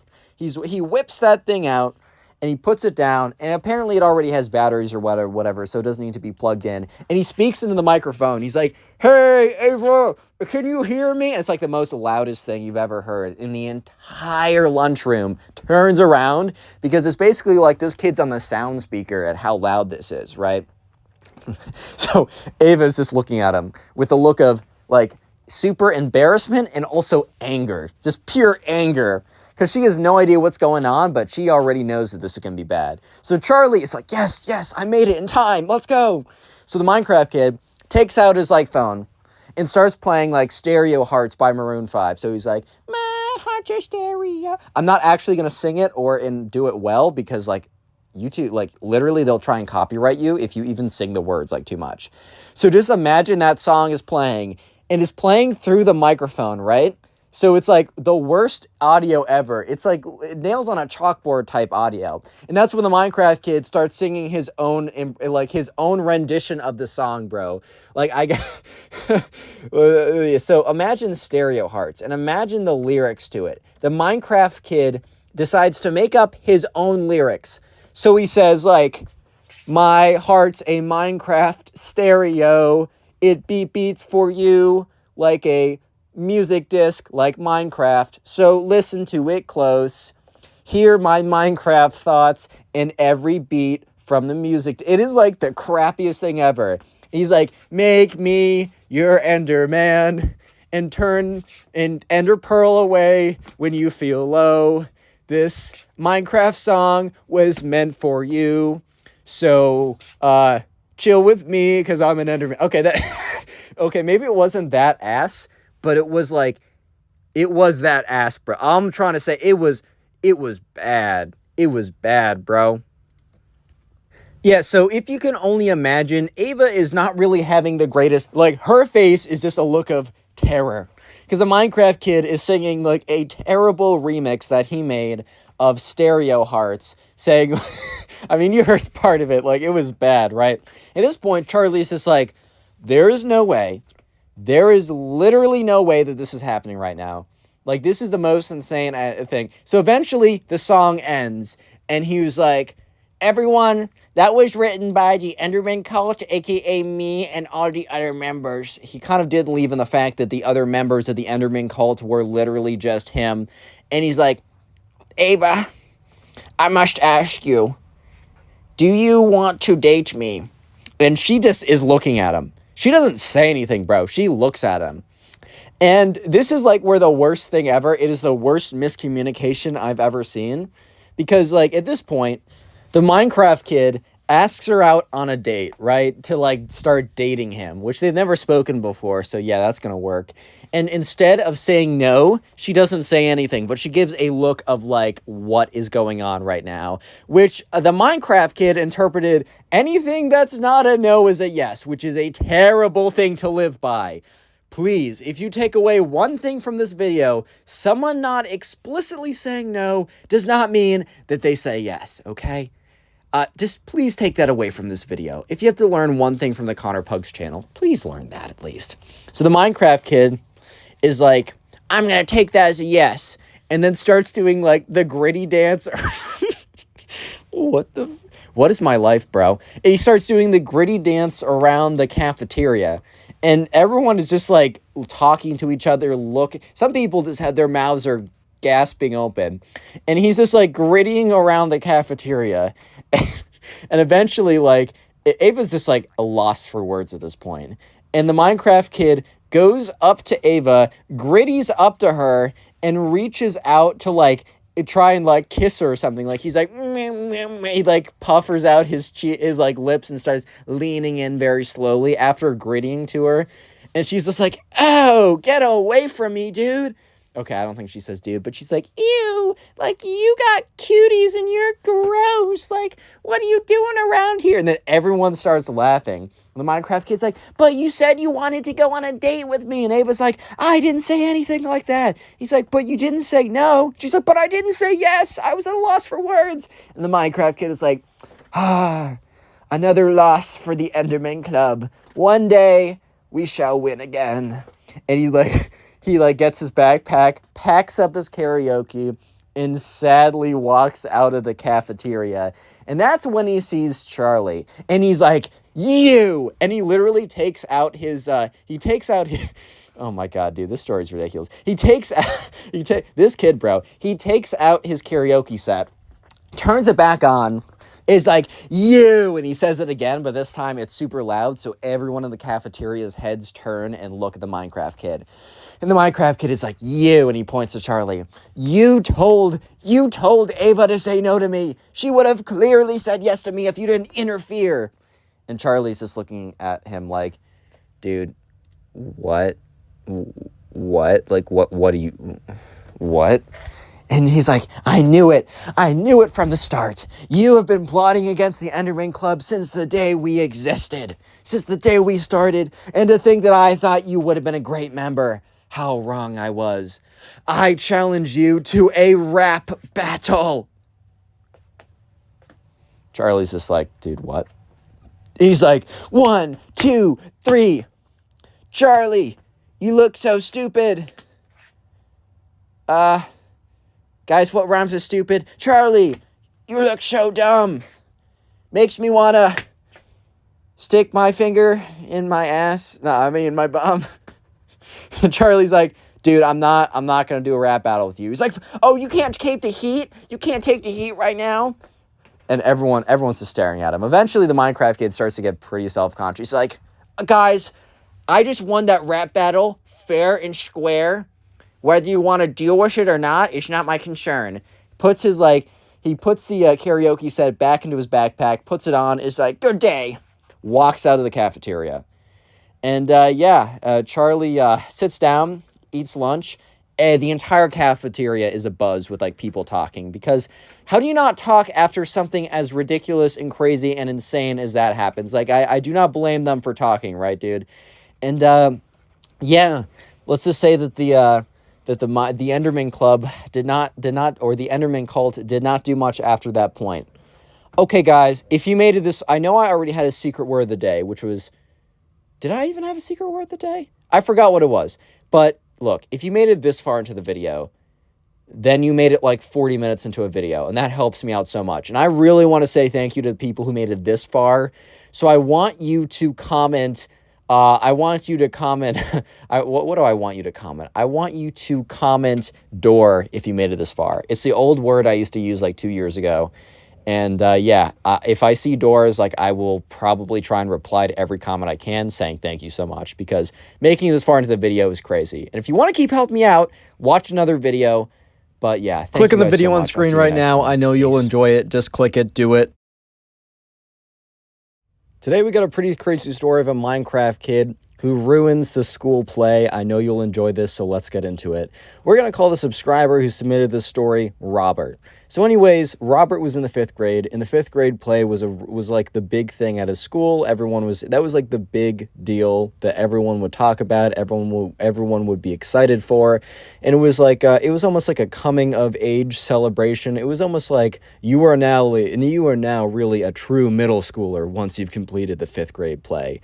And all the 4th, 3rd, 2nd, 1st, whatever graders really enjoyed watching it, as it was always kind of a fun event. Basically, the whole lower school type thing had the entire day off. When the 5th grade play was, they were able to watch it in the afternoon, and they basically got a half day on that day. So it was also really fun because they were able to go home early, and it was like no classes or whatever. So it was a really fun celebration. It was just a really great time. Anyways, so the auditions for the 5th grade play happened about 1 to 2 months before the play actually happened. And Robert was pretty excited. Robert had no intentions of having, I don't know, like a main role or anything, but he was just excited to be part of the 5th grade play, as that was a pretty big deal. So anyways, it's the day of the auditions, and there's only, the play has already been written, and it's been chosen, and it's like, I don't know, it's always like one of these classic fairy tales or whatever. So they're maybe or like a classic story. So for this year, they're doing James and the Giant Peach. I remember when I was actually, I think in 2nd or 3rd grade, my 3rd grade play or 2nd grade play was also James and the Giant Peach, and I had a great time doing that, and apparently it was a good play, according to my mom. She wouldn't be biased, right? She wouldn't tell me it was a great play, even though it wasn't, right? Anyways, though, so it was James and the Giant Peach, so you got, like, all the... I kind of forgot the story, but anyways, I think I was a grasshopper or something, so you got, like, a grasshopper as a kid. I don't know, man. But anyways, the important thing to know is that there was no creeper from Minecraft in James and the Giant Peach. That might sound like a really, really weird fact, like, okay, Connor, yeah, and there also was no Darth Vader in James and the Giant Peach. I can list weird, unimportant facts as well. However, this is correctly a weird fact. However, it's not unimportant, as you will soon see. Because there's another character that is time for me to introduce, and he will be known as the Minecraft Kid. So anyways, right, the Minecraft Kid is obsessed with Minecraft. It's a great game. It's the background gameplay for a lot of my games. I actually got a lot of my videos. I just got it from my friends a couple nights ago too, so we can casually like flip it on if we got nothing better to do. It's a great game. I do enjoy it a lot. However, this kid's entire life was Minecraft, and when I was in 5th grade, I was kind of similar. I really enjoyed the game as well, and it was a big part of my childhood, so I don't blame him. However, he went a little bit far. So anyways, let's skip to the day of the auditions. So James was there, Robert, sorry. I'm thinking of like James and the Giant Peach, so if I call Robert James, I'm sorry, you know what I mean.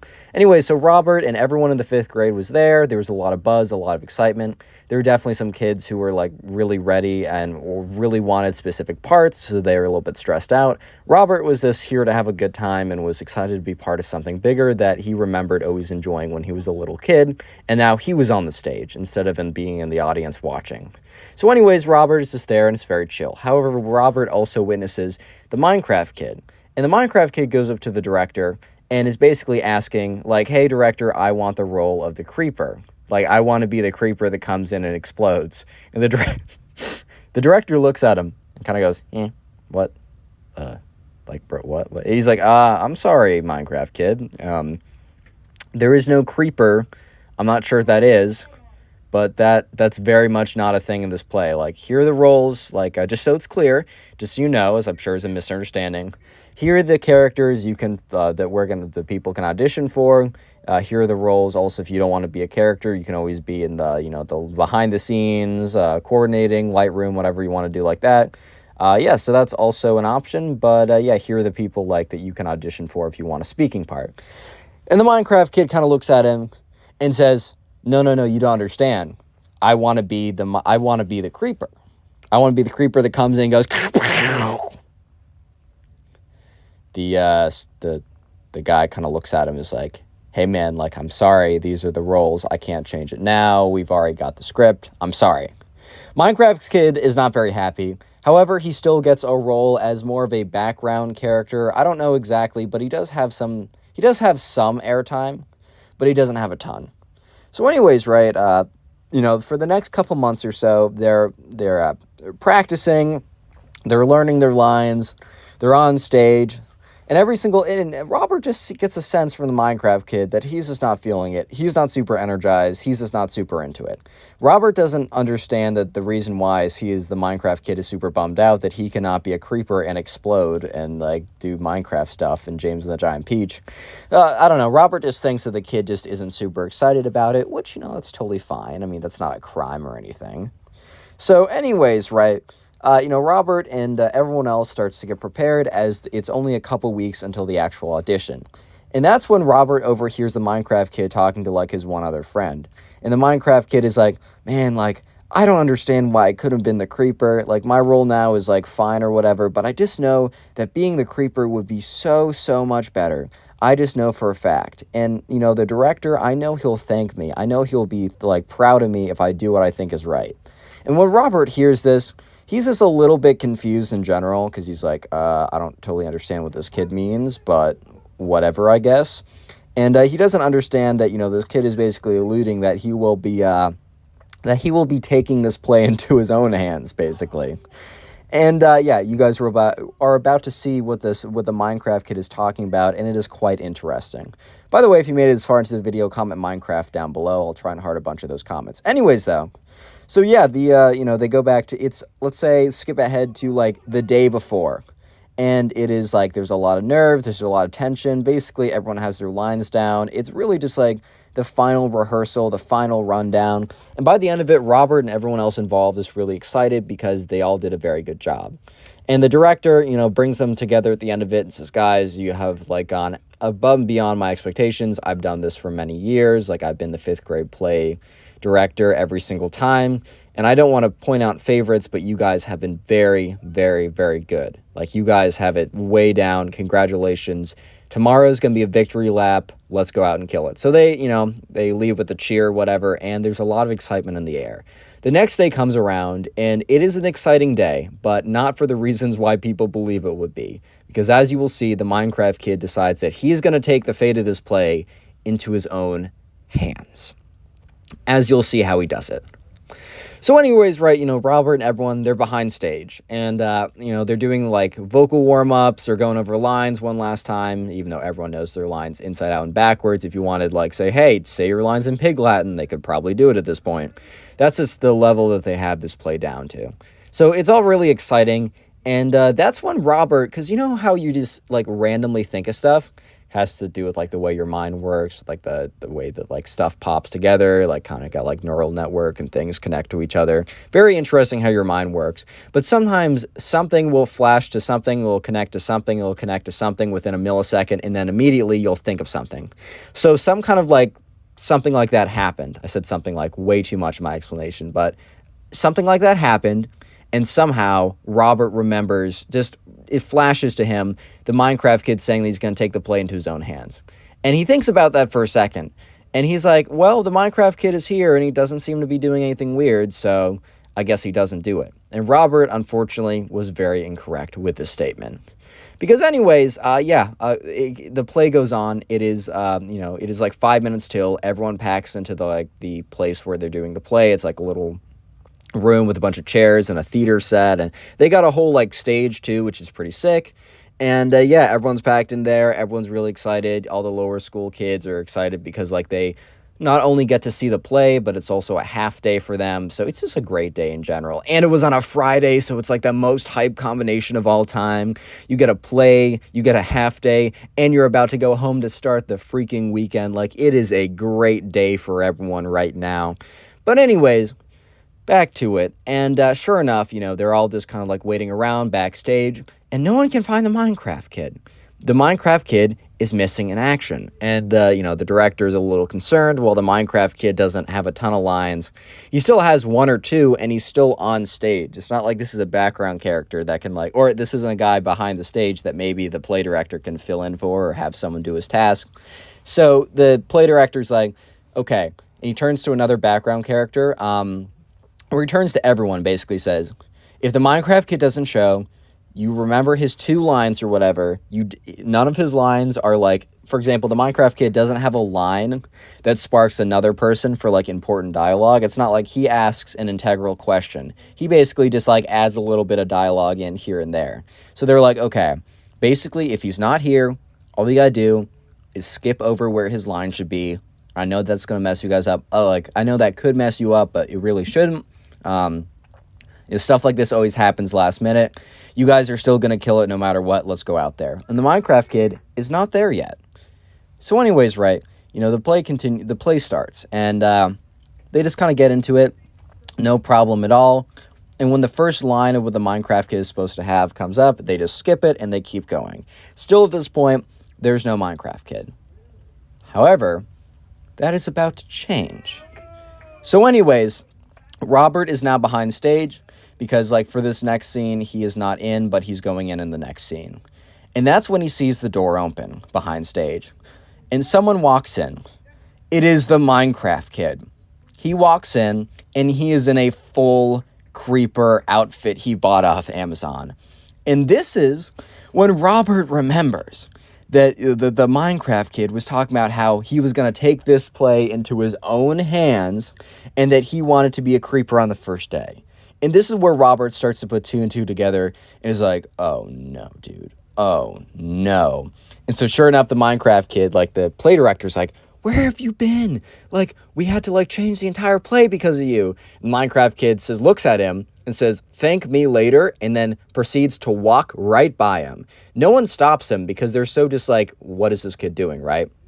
And he walks right by both of them, and he just walks onto the stage, and the director's like, oh my God. And the Minecraft kid walks onto the stage, and Robert kind of peeks his head around and kind of like looks through the curtain, so it's not obvious that he's watching, but that he watches what the Minecraft kid's about to do. So the other kids are in the middle of a scene, and one of them notices the Minecraft kid walk on stage in a freaking creeper outfit. Like, it is the most ridiculous thing of all time. And they're just looking at him. And in their heads, they're just like, what? What's going on here? Like, what is going on here, bro? What? And slowly, everyone on stage starts to get a little bit distracted as the Minecraft kid struts on stage in his creeper outfit. And, okay, so there's a set on stage with some trees or whatever for some reason. And so they're still going through the lines, but you know how, like, someone says the lines really confidently, but when someone is distracted, like when a Minecraft kid walks on stage in a full creeper suit, you might be distracted. They'll say their lines correctly, but maybe with less focus and less passion. Basically, that's what was happening as all the kids got distracted, and the audience was a little bit confused, but they were also like, well, the 5th grade play can be experimental at times. Maybe they brought on a creeper just for, like, the ha-has because Minecraft's really popular right now. However, the Minecraft kid runs onto the stage and is like, goes up and stands next to everyone on the cast. Robert is watching this completely aghast, completely like, oh my God, like, this is insane. And the Minecraft kid is just standing there next to everyone else. And it's really awkward because he's completely messing up the flow of everything. And the other kids, they continue on their lines and they try and pretend like to not notice the Minecraft kid, which is extremely difficult because he's in a full-blown creeper outfit and he's just standing there when they were told, like, oh, just ignore him, like, he's not actually here, it's fine. But no, the Minecraft kid is standing on stage, he's in his creeper outfit, and he's just looking at them. And you might be thinking, oh, well, the kid just got on stage for a scene or something. No, it gets worse. So in the middle of one of the kids saying their line, they hear this. Kind of this, like, okay, maybe a better creeper noise than this. But the Minecraft kid in his creeper outfits starts hissing. And if you guys don't know, in Minecraft, the creeper is this green thing that goes around and hisses at people, then explodes. And so, yeah, the Minecraft kid starts hissing on stage in his creeper outfit. And Robert, who is someone who's played enough Minecraft to know how the creeper works, realizes, oh my God, this kid's going to do like some kind of explosion type thing. And so whoever was saying their lines, instead of just being distracted, they literally just stopped saying the line because this was like really just, this was bad. Like, they were completely distracted by this. They were completely taken off guard by this. And they all just started watching the Minecraft kid go, sss, and then all of a sudden the Minecraft kid went, kaboom! He just like said an explosion sound effect. And then he sprinted into the trees, right, the props that were behind him, knocking them all over and going, basically making explosion noises, and starts rolling around, breaking the bits of trees off that the art department worked on or whatever, stands up, kicks over another tree, pushes over another one, and then runs off stage. I'm just going to let that scene sink into you guys for a little bit. The Minecraft kid, dressed up in a creeper suit, in the middle of a play, runs on stage, makes explosion noises, and then runs off stage after destroying all the props. So at this point, the director was like, this in his head was probably like, this play was so perfect, are these kids going to recover? However, the kids on set should be actors when they grow up because they recover perfectly. They somehow make it into the storyline, like one of the kids was like, what was that? Was that a figment of our imagination? And then another kid was like, wow, I think we're going crazy. Like, we gotta focus in. And then they continue on. They literally just continue on like nothing happened. Everyone in the audience started laughing, and they didn't. And I think some of them realized that something was up. But a lot of them, I supposedly thought that was part of the play. So maybe he doesn't entirely ruin it. But it's not over yet. Because anyways, Robert sees the play director run to the other side of the stage and try and get to, like, the Minecraft kid. Try and catch him. However, the Minecraft kid is running around backstage in his creeper outfit trying to run away from the director. And when all this is happening, the kids on stage are like saying their lines or whatever. But the thing is, the Minecraft kid accidentally runs into something on the stage that was super like important to the structure of it. And he accidentally bumps into something that was really fragile. I don't know exactly what it was, but I know what happened next. And the title, Minecraft Kid Ruins the School Play, wasn't because he ran on stage in a creeper outfit and exploded all the trees or whatever. It was because he did this. The Minecraft kid ran into something that was super important for the curtains, and he knocked them over. So all of a sudden, the curtains fall down on all the cast members. A wooden beam falls, thankfully doesn't hit anyone. The backstage curtain falls down, exposing everyone in the back of the cast. The entire audience starts gasping and talking. It is a disaster. The whole stage falls apart, basically. And that's when the director comes on after a minute and says, technical difficulties, everyone, please, let's have a 20-minute recess. So the teachers are now informed to tell all the kids to go up and leave for a second, and that's when they're assessing the damage. And unfortunately, the damage done to the stage was so bad that they could not continue the school play. The kids were let out early. It was still a fun day of celebration. However, the Minecraft kid did ruin the school play for all of them. So the Minecraft kid did get in trouble because, this was against some kind of school rules. He didn't get, I think he might have gotten, suspended for a little bit. He didn't get expelled or anything, but the main thing he had to do was he had to write an apology letter that he had to read in front of the play director and everyone in the play. And because a lot of people were pretty upset because, that was their moment. And they weren't able to have their moment because the Minecraft kid ruined their moment, basically. And the Minecraft kid probably did feel pretty bad about it. But yeah, moral of the story is even if you think something's a really good idea, make sure it's not you being a creeper and running on stage and blowing stuff up, because that's probably a bad idea. Leave a like if you haven't already, and if you want to support the channel, literally all you have to do is watch another video. It helps even more than you think. Bye. Click on the video on screen right now. I know you'll enjoy it. Just click it. Do it. How's it going, everyone? Today we got a story that I know you'll find interesting. So let's call the subscriber who submitted the story Tim. So anyways, this all happened one day when Tim's friend, aka the Minecraft kid, who we're going to call Max for the rest of the story, Tim's friend Max comes up to him and Ben. So Ben and Tim are sitting at a table. A lot of names for me to remember. Apologies in advance when I get these mixed up. But Tim and Ben are sitting at a table, and Max, their third friend, sits down and is like, guys, you need to come over this weekend. I have the craziest thing to show you. I'm not going to tell you about it till we get there, but you just have to come.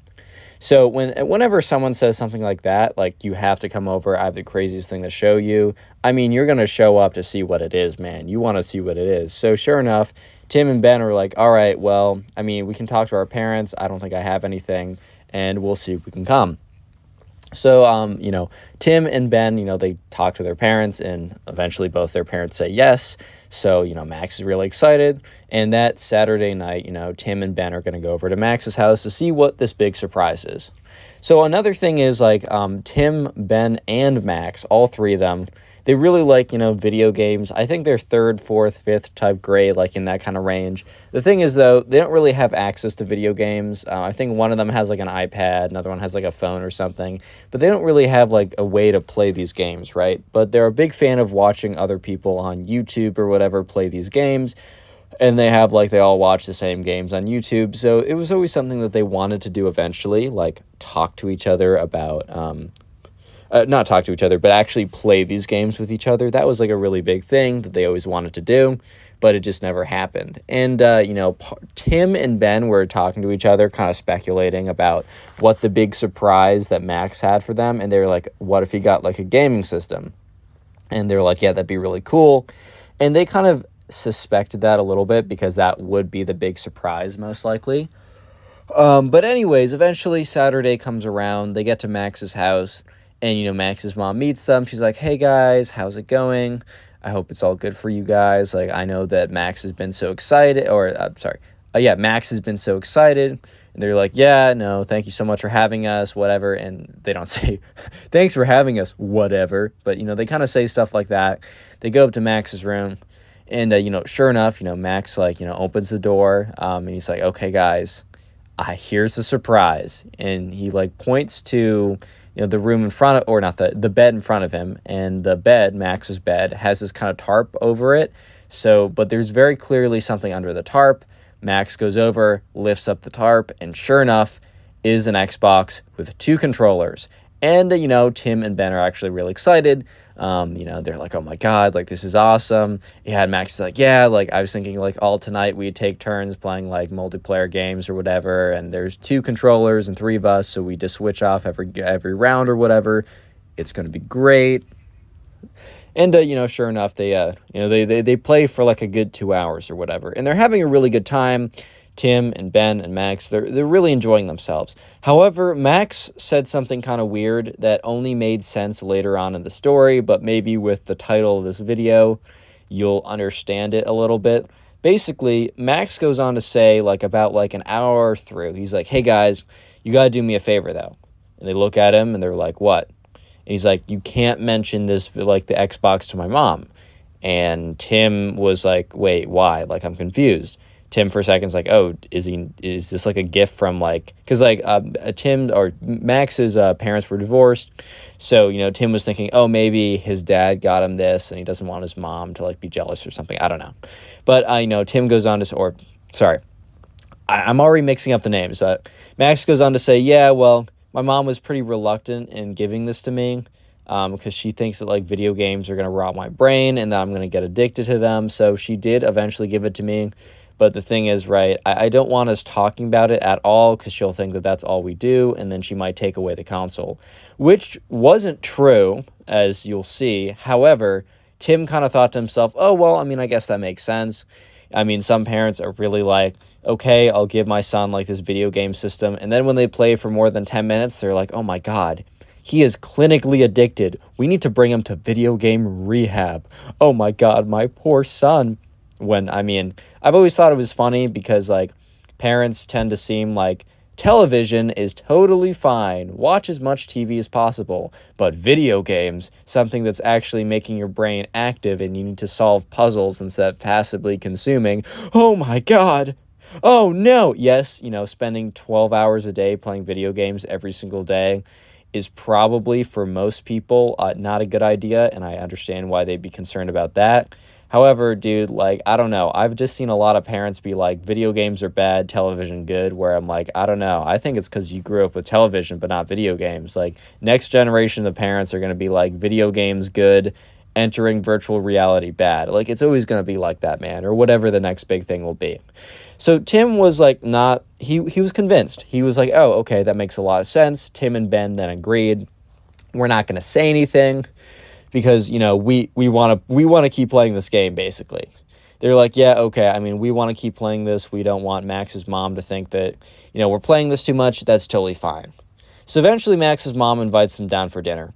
And they go down, and, Max's mom is like, oh, I'm so excited you guys came here, whatever. And then she says, so what have you boys been doing, like, for the last couple hours? And Tim and Ben kind of look at each other quickly because they're like, because, they've been playing on the Xbox for the last 2 to 3 hours, but they were instructed not to let, Max's mom know by Max. So Max very quickly pipes up and is like, oh, we were just watching, like, a movie. And she's like, oh, what movie? And he's like, Star Wars? And she's like, oh, how did you guys watch that? I don't think we have the Star Wars DVD. And he's like, oh, Tim brought it. And Tim is like, she's like, oh, that's so cool, Tim. Like, I love Star Wars. Like, I might want to come over and watch it with you guys. And Max gives his mom like a look, like, no. And she's like, I'm just kidding. I'll let you guys do what you're doing, right? And so that was a little awkward, but the rest of the dinner conversation was totally normal. And they went out, and, Max didn't think that was too weird, because I guess he just thought that, or Tim didn't think that was too weird. He just thought that, like, Max was trying to make it seem like, oh, they weren't playing the video games the whole time, so his mom wouldn't get all scared or upset over kind of nothing, which makes sense. I get that. Anyways, though, they're upstairs, and they're just playing, right? They're just playing on the Xbox. And that's when they hear his mom, Max's mom let out this, like, scream. All 3 of them drop what they're doing and run downstairs. Because, when someone screams like that, I mean, it could be a lot of things, but normally a scream is like an indication of you need like assistance or you need help or something is wrong. So they run downstairs and they're just like, oh my God, like what's going on? Is there like an intruder? Does my mom need help? Do we need to like call the ambulance? Who knows, right? So they run downstairs, and once they get downstairs, they see that, his mom or Max's mom is on the phone. And, Max's mom looks at them and kind of gives them like a thumbs up, being like, it's fine. Not like a thumbs up, everything's great, but like a chill out, we're good. And as they're walking away, Tim hears, and everyone actually hears, Max's mom is on the phone being like that trend, like, I don't remember spending $500.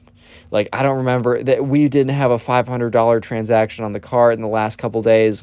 Like, I think there's a mistake. I don't know what this whole Xbox thing is. It sounds like something a hacker used. I'm pretty sure a hacker got into my account and bought something with my card so he could do more hacking. Like, that's definitely what happened. Like, what are we supposed to do? Do I have to, like, get a new credit card? I think my information is out there. And Tim and Ben, they hear this, and they look at each other. Because now they realize that, in fact, Max was not trying to keep the whole he has an Xbox and they were playing the Xbox thing away from his mom because his mom didn't like the Xbox. No, it's because she didn't know that he had one. And he bought one with her card without her permission. So Max is kind of pretending like they didn't hear anything. So they go sit down to play more of the Xbox, but now Max is really like very clearly on edge. Like he's a little bit freaked out. He's a little bit worried. He feels a little weird. And I mean, it's very clear that he's starting to be a little bit stressed out. And Tim and Ben are kind of like in an awkward situation where it's not 100% clear to Max, or they don't think that Max knows for certain that they heard what his mom was saying. However, Tim and Ben now know the truth, and it's like, do they say something about it? Do they not? And that's when, they hear like, a Max's mom be like, hey kids, can you come down here for a second? And Max's face just like goes like, looks like he sees a ghost, right? He's like, oh my God. So they go down there, and, Max's mom is like, has this like fake, when someone has kind of like a fake happy smile, but it's like very much put on because you have guests there. And it's like, for a fact, if it was just Max, that she'd be like really like dropping her composure or whatever. So basically, right, she's like, hey guys, I just want to know, were you guys like at any point playing Xbox today? And she looks at Tim and Ben, and Tim and Ben just freeze up. And they're like, and Max is like, no, we really want to, he's like, no, like, we don't have any video game systems. We were just watching people, like, we were watching Star Wars, and we watched a little YouTube of other people playing video games.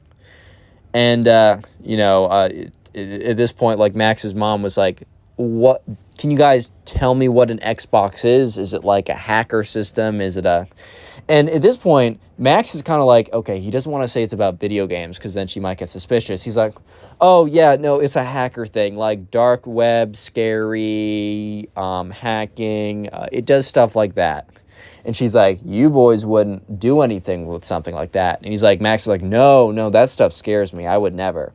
And she's like, okay, thanks for letting me know. And they all walk upstairs.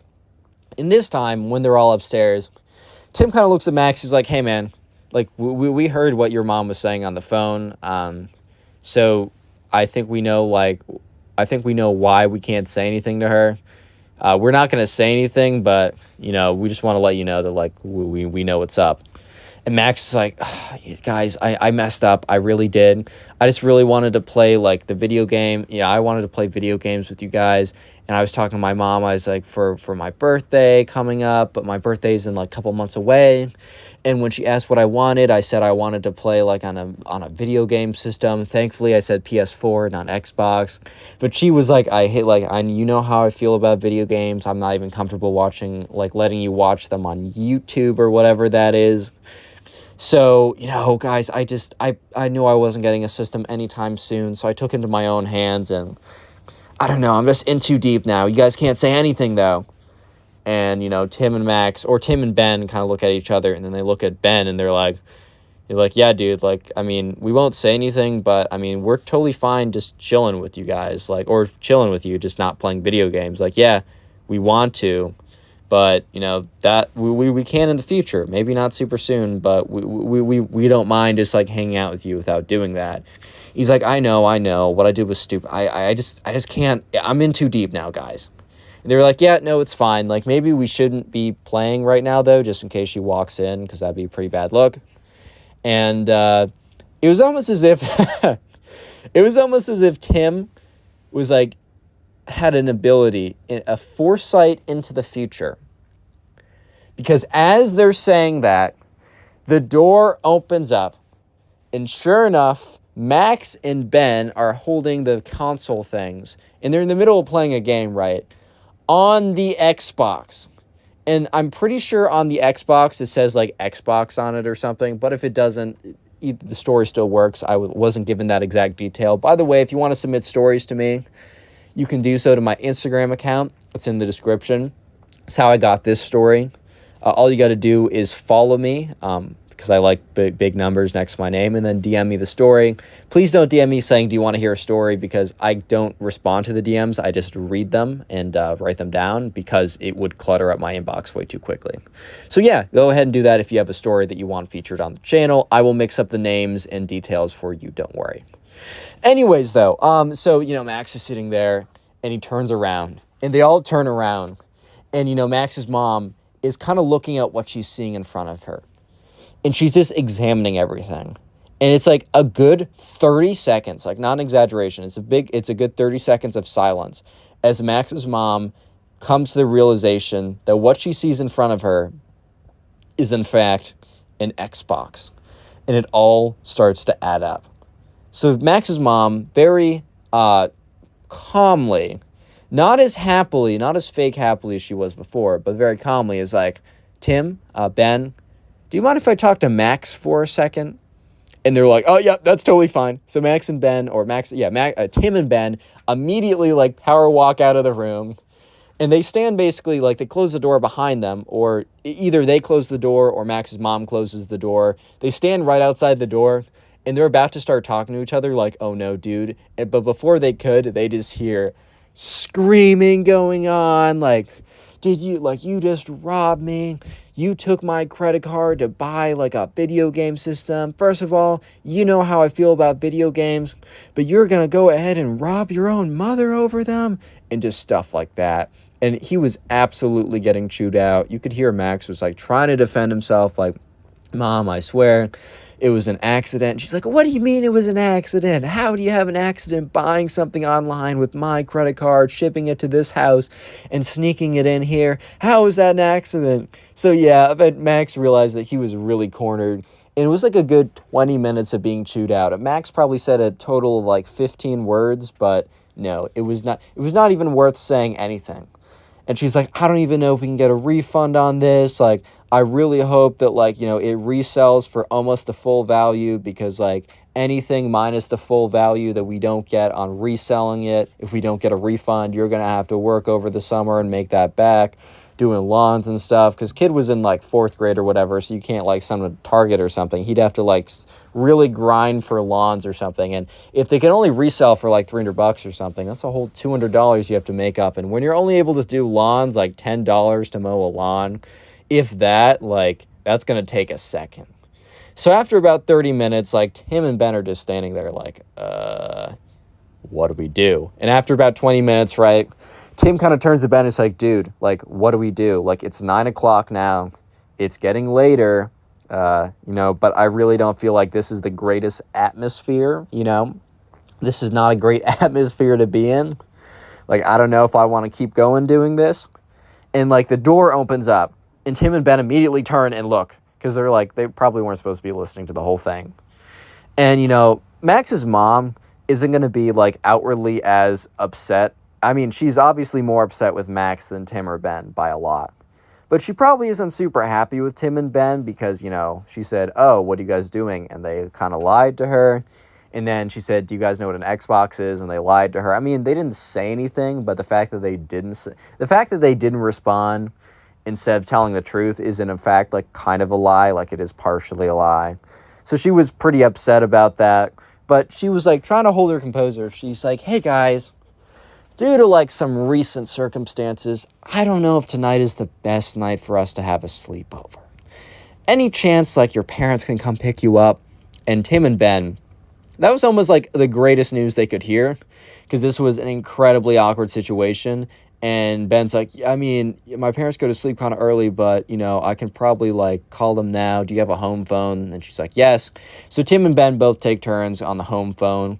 And, you know, Tim's parents and Ben's parents were like, what, why? Like, why? Because, like, they were planning to have a night alone to themselves, man. Whatever they were going to do. Probably watch some documentary about, like, space or something. Something really scandalous like that. So they're probably like, oh, like, really? Like, do you really have to come home? And they're like, Mom, I can't, like, explain everything. Or, Dad, I can't say it all right now, but I'll tell you when I get in the car.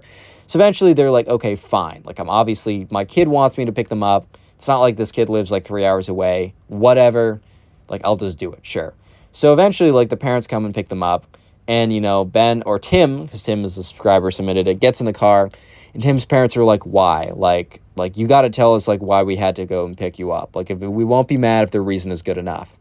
And Tim is like, don't worry, Mom. Like, the reason's pretty good. Here's what happened. Hey, how's it going, everyone? Welcome back to the channel. I hope you're having a good day. Today, we got 3 stories of Minecraft kids that I know you will enjoy.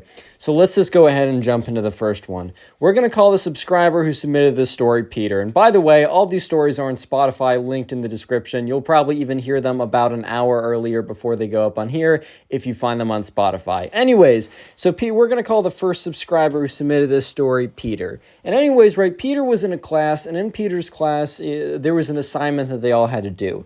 And this assignment was the what do you want to do when you grow up assignment. And you got kids coming in being like, oh, I want to do YouTube. Oh, I want to be a doctor. Oh, I want to be president of the United States. Oh, I want to do your mom. There's like a lot of things that people came in and said like, oh, this is what I want to do, right? So it was kind of like done that you had a presentation. You would go home and kind of prepare a little bit, and then you go up there. I think a couple stories ago, someone else submitted something with their class had a similar type thing, and I know I had something like this, so this might just be a thing that happens to everyone in like 2nd grade. I don't know. Tell me in the comments if it's true or not. But anyways, right, so sure enough, you know, Peter wanted to be a doctor, which is pretty standard response. When I was 10, I wanted to be a doctor, and then I learned about medical school. But anyways, right, so, you know, Peter, you know, has this little thing. He wants to be a doctor or whatever. And eventually, let's just skip forward to the day of class. Let's just skip forward to the day where, you know, they're actually presenting. And, you know, Peter goes up there. He has a doctor's costume he bought or whatever. And, you know, sure enough, it's fine. It's whatever. That's not the interesting thing. There's a kid in Peter's class who we're going to call the Minecraft kid, because all bro does is play Minecraft. Like, literally every single day when he gets back from school. Doesn't even do his homework. Screw that. Does Minecraft. In class, he's asleep, so he can stay up all night to play Minecraft. This bro's life literally revolves around Minecraft. Don't get me wrong, Minecraft is a cool game. I use it for all my background footage. It has an integral place in my childhood. Like, I love Minecraft. Great game, right? However, please have a life outside of it. That's all I ask. That's all I ask, man. But anyways, right, sure enough, the Minecraft kid walks up to the front of the class. And everyone was kind of expecting him to say, like, I don't know, I want to, work for a video game company. I want to work for Mojang. I want to be a computer programmer so I can make video games or whatever. Or maybe even like I want to stream on Twitch, which is like, even that's a little iffy, which you don't even want me to go into the statistics of how difficult that is. Anyways, and I won't, because I want watch time and good retention. So sure enough, you know, the Minecraft kid goes up there, and Peter's kind of interested to see what he's going to say, because he's kind of expecting the Minecraft kid to say something a little bit goofy. Like, not too crazy, but just a little bit goofy. Just a little bit on the goofy side, right? And the Minecraft kid goes up there and says, you know, all I want to do when I grow up is just keep playing Minecraft. And he brings with him, like, you know that, like, fake, you know, Minecraft sword, like a foam one that like you can buy for like $20 or something. I just know it because I got it for my 5th grade birthday party, and I might still have it, or I might have had my mom thrown it out without me knowing, which is a shame, but whatever, right? And so he brings this and he kind of swings it around. It's like, yep, All I do every day is I play Minecraft. When I go home and I play Minecraft. And I stay up all night to do it. That's why I'm never paying attention in class or doing anything like that. And I want to let you know that no one can tell me otherwise. All I'm going to do with my life is play Minecraft every single day. And the teacher's like, hey, this project wasn't about, what's your favorite hobby? What's your favorite pastime? This project was about, what are you going to do with the rest of your life? Or what do you want to do as a profession? There's a difference between, choosing to do something casually and choosing to do something professionally. And the thing is, right, this wasn't even a teacher who's like, if you're not a doctor or a lawyer, then you're not a real worker. It wasn't one of these, old-fashioned teachers who doesn't understand, I don't know what I'm trying to say, a teacher that doesn't understand kind of the new scheme of jobs. The teacher literally let a kid say, hey, I want to be a YouTuber, but if that doesn't work, I'm going to go to college for digital marketing or something like that. The teacher was fine with that. The teacher understands the new landscape of work. But the thing is, there's a difference between saying, hey, I want to pursue playing video games online, and if that doesn't work, then I want to do X, and saying, I want to sit inside and do video games all day, specifically Minecraft all day. Because, bro, let me just let you know, there's really no professional Minecraft leagues that pay you anything, right? I might be wrong. There might be a professional Minecraft league that pays you a couple $100 if you win a tournament. But dude, that's not enough to sustain yourself. There are no, maybe if you wanted to say, yeah, I want to be professional, Counter-Strike or a game like that, maybe. But even that is a massive stretch.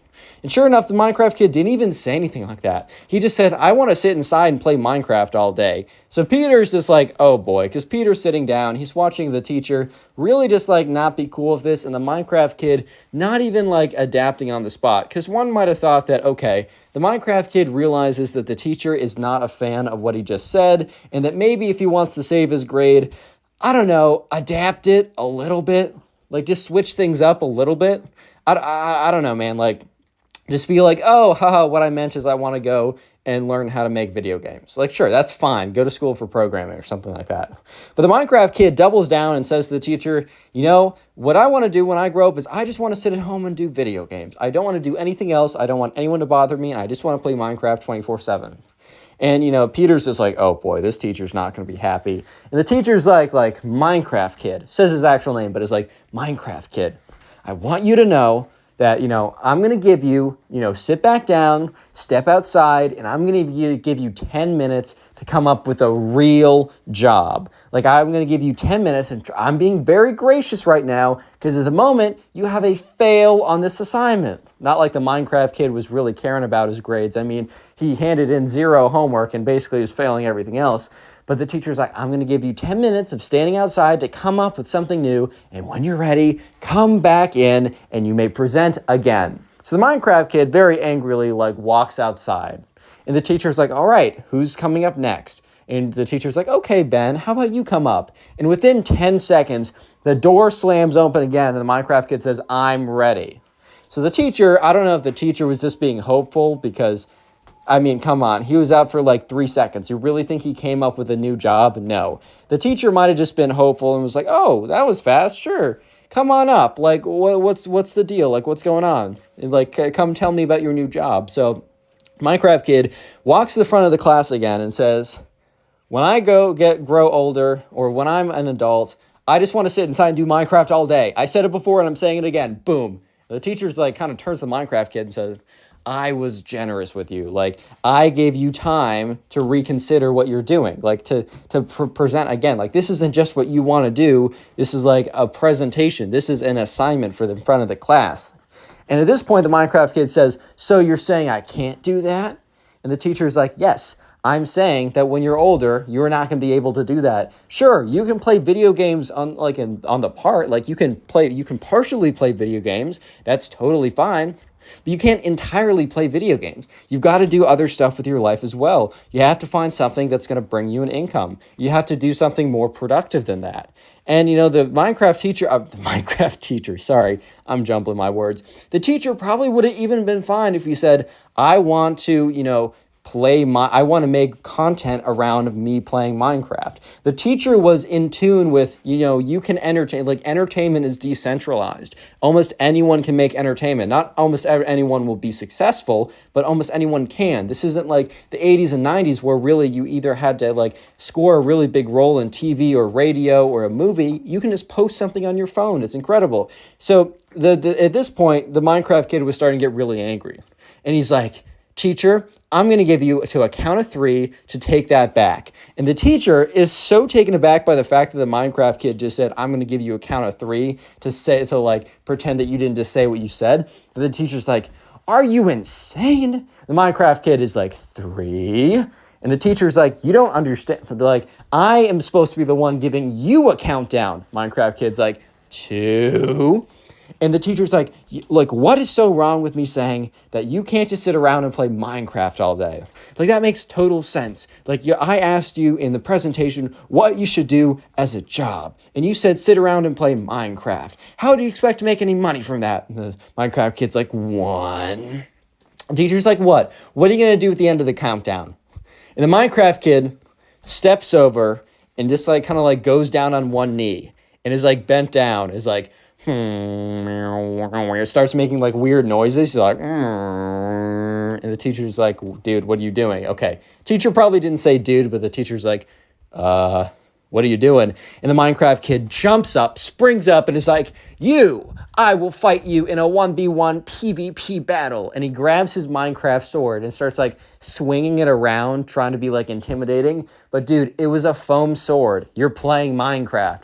You're not intimidating anyone, dude. Like, that's just not happening. And he starts swinging around. It's like, and the teacher's like, okay, I just like, what? Why? What are you doing? Like, stop it. Get some help, bro. Like, what's going on? And he's like, you said that I could do Minecraft every single day for the rest of my life. And the teacher's like, yeah, and I stand by that. Minecraft kid swinging around his foam swords like, you don't want me to be happy. You want me to be unhappy. And for that reason, it's you versus me in a PvP fight. At this point, Peter is just sitting there just trying to comprehend how everything escalated to this point. Because sure, like the Minecraft kid and the teacher were kind of fighting a bit and they weren't happy with each other. But the Minecraft kid really gave the teacher a 3-2-1 countdown and then entered into Minecraft PvP mode. He has his like sword out, swinging it all around. And at this point, right, Peter's just like, okay, something's going, like, this is not going to end well. At this point, right, he's like swinging around his sword. The Minecraft kid's like, I'm going to give you to another count to 3 to give me a 100% and tell me that I can 100% play Minecraft for the rest of my life. The teacher looks at him and says, no, I would be lying to you if I said that. And Minecraft kid is like, fine, you've chosen your fate. Minecraft kid's like, starts swinging his sword. The teacher says, if that foam sword even touches me for a second, you're failing this assignment and you're going straight to the principal's office. The Minecraft kid says, I will give you another count of 3 to reconsider everything. The Minecraft kid is obviously realizing at this point that he's in way too deep and he's also not winning. So he thinks that if he keeps on saying, I'm going to give you till the count of 3, that he is somehow going to win this whole thing. And sure enough, the Minecraft kid counts to 3. The teacher's like, okay, like what? What's going to happen now? The Minecraft kid's like, I warned you. Minecraft kid takes his foam sword, swings, and goes, bop, makes contact with the teacher. And at this point, the teacher grabs the sword, rips out of the Minecraft kid's hand, goes over, holds onto both the Minecraft kid's shoulders, and starts walking him out the door. It's like, all right, buddy, that's time to go to the principal's office for you. So the Minecraft kid and the teacher walk out the door, and everyone else is kind of just sitting there like, what? Anyways, the next story, we're going to call the subscriber Chris. So Chris has a cousin who we're going to call the Minecraft kid, right? And Chris doesn't really get to know his cousin that well. He doesn't see him that often. But Chris and his mom are over at his aunt's, it'd be his aunt's house.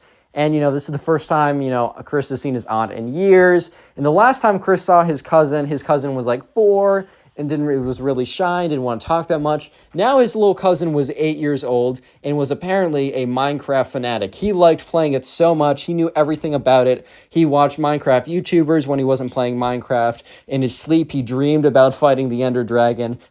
And, you know, Chris didn't really know that much, but Chris was kind of told because Chris asked his mom, like, as they're driving there, like, what should I know? Like, I have to hang out with this kid, because Chris was told, oh, you get to hang out with your cousin for a little bit. It'll be good for you. Chris is like 16 at this point. He's not going to get along with his cousin on a lot of things. They're not going to have a ton in common. They can't talk about girl troubles at the same level, right? They can't talk about, oh, wow, math is so difficult. Yeah, because Chris's little cousin would be like, yeah, a simple addition really sucks. He'd be like, sure. So sure enough, you know, Chris's mom was like, yeah, okay, so all I know is he's a big fan of, like, that game Minecraft. And Chris is like, yeah, I've played it a little bit. And by Chris saying that he's played it, literally all he means is, yeah, he and his friends have played some, like, survival servers at some points. Like, they'll be really into it for a week, and then they'll not play it for a year. That's how a lot of people actually get into it. You get super into Minecraft servers with your friends. You play for 2 weeks. You literally play 12 hours a day, and then you never touch the game again for years. That's just how it goes with a lot of people. So Chris and his mom got there, and Chris's aunt and Chris's cousin, right? Chris's cousin's actually in a different room, but Chris's aunt greets them. They're like, oh my God, I haven't seen you so long, Chris. You're so much older now. And Chris is in his head is like, yeah, that's kind of how time works, bro. But whatever, right? Sure enough, you know, Chris's aunt was like, hey, Chris, I just want to let you know your little cousin's in the other room, and he would love to see you. Did he actually love to see him? Well, I mean, we'll see him in a second. So sure enough, you know, Chris goes into the other room, and there's the little cousin who's sitting there with an iPad, and he's playing, you know, Pocket Edition Minecraft. And Chris is like, yo, what's up, bro? Like, hey, it's me, Chris. I don't remember if you remember me, but I'm your cousin. And Chris's little cousin's like, yeah, I don't, like, hi, how are you doing? And Chris is like, oh, I heard you like Minecraft. And, you know, Chris's little cousin's like, I do. Do you like Minecraft? And Chris in his head is like, he's like, yeah, I'm going to say yes, we're going to bond, and this will be less awkward. So Chris is like, yeah, I like Minecraft. It's cool. Like, I enjoy it. And Chris's little cousin immediately says, so you're an expert? And Chris is like, I don't know, but I played a little bit. And Chris is like, okay, well, riddle me this. So, when you kill the Ender Dragon and there's the Ender Dragon egg, how exactly are you to get it? And Chris, who's never actually completed the game because he just plays a little bit, right? He's like, oh, you just mine it, right, with a pickaxe. The little cousin's like, meh, wrong. 1 strike against you. Next question. And Chris is kind of just thinking, wait, what? Like, is this some kind of like, well, like, what are we doing here? And, you know, the little cousin's like, okay, so if you're fighting an Enderman and you have a bucket, like, a bucket of what, like, what kind of liquid will Enderman not be able to, like, fight you in? And Chris is like, I don't know, milk, because he remembered he's able to milk a cow. And Chris's little cousin's like, oh my God, meh, wrong. Water. Enderman will not fight you in water. 2 strikes, Chris, 2 strikes. And Chris is kind of like, oh my God, like this was supposed to be a bonding experience. This is the opposite of a bonding experience right now. Like, this is not a bonding experience. This is crazy. And sure enough, you know, Chris is like, okay, man, well, I can play Minecraft with you. He's like, final question, and I need you to answer this. And Chris is like, okay. And so this little cousin's like, well, I need to think about it. I got to make it good. And, you know, you're going to suffer the consequences if you don't get this question correct. So the little cousin's like, okay, who is the popular Minecraft YouTuber who has the Minecraft Manhunt series and is green? And the thing is, right, Chris kind of grew up on, you know, the old school Minecrafters. So he was like, Captain Sparkles? And his little brother's like, no, it's Dream, you idiot. You aren't actually a Minecraft fan. You lied to me. And at this point, Chris is like, dude, it's simply not that deep. And the Minecraft kid's like, no, you betrayed my trust. And the Minecraft kid runs over to him and sinks his teeth into his arm. Real quick, if you made it this far into the video, comment Minecraft down below. That'll be the secret word of the day. And it'll help me know how many people actually made it to the end of the video. I really do appreciate it when you guys comment the secret word down below so I can see all the names and faces. And if you want to support the channel, just continue watching more videos after this one. Literally just watching more videos supports the channel more than you can ever imagine. And also, it's on Spotify. And if you do listen on Spotify, please rate 5 stars.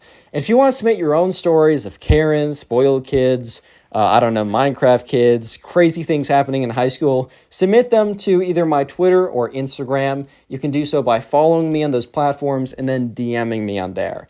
By the way, join the Discord server, link in description. Use code ConnorPugs for 10% off gamer subs. Helps you, helps me. And let's get right back into it. So Chris looks down at his little cousin who has bit him at this point. The little cousin has sunk his teeth into Chris's skin. Thankfully, he doesn't break it and draws blood or anything. And he's just looking at it. He's like, oh my God. And like, he shakes him off. He's like, dude. And the little cousin's like, well, that's your punishment for not actually enjoying Minecraft. You're a fraud, a phony, and a fake lover of Minecraft. You don't actually love Minecraft. You're a fraud, and that's your punishment. So Chris very angrily walks out. And like, you know, Chris's mom and his Chris's aunt are looking like, oh, what just happened? And Chris is like my little cousin like just bit me because he says I'm a fraud. Fraud alert, fraud owned. But he's like, you know, he thinks I'm a fraud because I didn't understand all this like really obscure trivia about Minecraft. Like, can you believe this? Like, this is ridiculous. Oh my God. And at this point, you know, Chris's mom's like, oh no. And Chris's aunt's like, oh, I forgot to say, he's really touchy about the Minecraft subject. And Chris's mom turns to Chris's aunt and is like, you told me that's what he really liked. And Chris's aunt goes on to say, well, yeah, he really likes it, but he takes it really seriously. And if you say you like Minecraft, he assumes that you like it at his level. And he's had so many people before say that they like Minecraft, but they just like it casually, that he now thinks that, well, he now thinks that anyone who says that and doesn't know all the obscure trivia that he knows is a fakester, a fraud, or a phony. At this point, you know, Chris is kind of just like, well, why didn't you tell me this before? And you can hear the little cousin screaming, get that fraud out of here, Mom. I don't want to hang out with that fraud. And sure enough, Chris's aunt goes into that room. You can hear her say like, you better behave yourself. This is unacceptable behavior. You hear me? This behavior is unacceptable, and I won't stand for it. I simply won't stand for this. You only see your cousin like once a year. This is insane. And Chris is kind of just listening to this, and Chris's mom's like, Chris, I'm so sorry. I did not know. And Chris is like, it's fine. Like, how would you know? Like, I don't know anyone else who does this. Like, I simply could not blame you even if I wanted to. Like, the situation going down right now, it's just so ridiculous. Like, I just can't blame you at this point. And so Chris's aunt comes back out and it's like, once again, I am so sorry. Like, none of this was ever supposed to happen. Like, you know what? You can go back in there. And he said they just calmed down. And Chris kind of just looks at his aunt. It's like, he said that? And Chris's aunt's like, well, I mean, he implied that with his actions. Basically just meant Chris's aunt went in there and kind of like shouted at him until he quieted down. And, you know, sure enough, Chris decides, okay, I'll go back in there. And when Chris walks back in, he's like, hey, dude. And, you know, his cousin, the Minecraft kid, is just on the iPad. And, you know, he walks in a little bit. And Chris is like, so, playing some Minecraft? And the little cousin's like, not like you would know. And Chris is like, well, okay, when I said I liked Minecraft, I literally just meant I played a little bit with my friends. I think it's a fun game. And the little cousin's like, if you thought it was a fun game, then you would have known my trivia. And Chris is like, well, not necessarily. Like, just because I don't know every detail about the game doesn't necessarily mean I don't like the game. Like, that just doesn't sound fair to me. And Chris is like, you know, I don't know. Like, I enjoy playing with my friends. Doesn't mean I don't watch it on YouTube. So that trivia question about knowing that guy, like, it doesn't matter. Like, I really don't understand why you bit me. And, you know, the little cousin is just, like, playing his Minecraft, but then he pauses his game. So, you know, it's about to get real serious, right? And he closes out his iPad. He's like, I bit you Because you're a fraud. You're a fraud who says he likes Minecraft, but really doesn't. Little kid turns around, jumps, and bites Chris on the other arm. And Chris is like, oh my God, pushes him off again. Chris storms out of that room and goes over and is like, Mom, he bit me again. And Chris's mom's like, oh dear. And his aunt's like, oh. Chris's aunt runs back into the room, shouts at the Minecraft kid again, and shuts the door. And is like, Chris, you know what? I haven't seen you in a while. How about you stay out here with your mom and I, and we'll just have a discussion here. You and your cousin can, you guys can meet each other again, maybe in a couple years, when he's out of this phase. Hopefully this is a phase. I really hope this is a phase.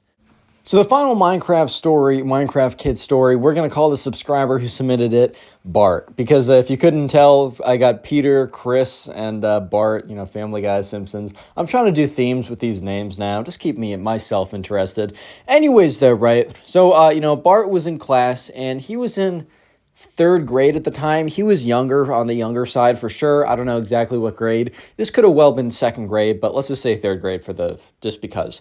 And so what they were supposed to do is they were assigned that, they could choose any country in the world, and they got to decide, they would have to research it, make a little presentation, and eventually present it in front of the entire class. So there was a kid in class who we're just going to call the Minecraft kid. He wasn't even that obsessed with Minecraft. He just really enjoyed the game.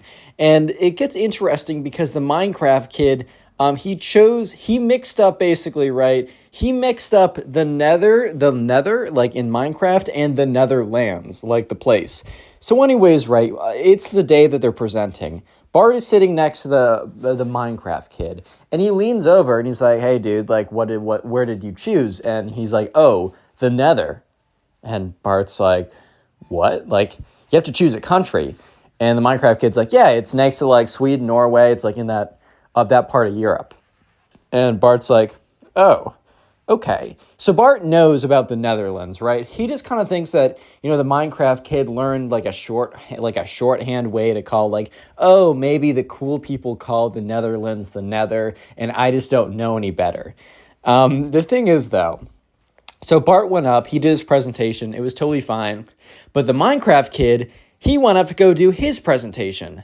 And the thing is, right, when the Minecraft kid went to go look up, like, the Netherlands, right, he must have written down the Netherlands wrong and wrote down the Nether and maybe couldn't read the rest of it. So when he typed into Google the Nether, he got, like, Minecraft Wiki. He got articles about the in-game Minecraft universe, the Nether. And he actually ended up, because, look, he's in 2nd or 3rd grade. Reality and fiction is kind of a blurred line for kids at that point. So he went up there and he did an entire presentation talking about, like, here's photos, and he literally took screenshots from, like, a really good texture pack of the Nether. He's like, up here, like, this far up into Europe, he's like, it's really fiery. It's there's these floating fire monsters. There's these like pig creatures that come after you if you provoke them. And the entire class like is just looking at him like, bro. And the teacher just has this smile on his face like, okay, how are we gonna handle this, boys? Like, how are we gonna go about this? And the the Minecraft kid finishes up his presentation. And everyone is kind of clapping a little bit. And for every single person, there's a point where people can ask questions. A lot of the times, like, the kids would be like, I don't know. Like, if it's not my presentation, I don't know it. But one of the kids raised his hand, and, the Minecraft kid pointed on him. And, he said, nice presentation, but I'm pretty sure the Nether isn't real.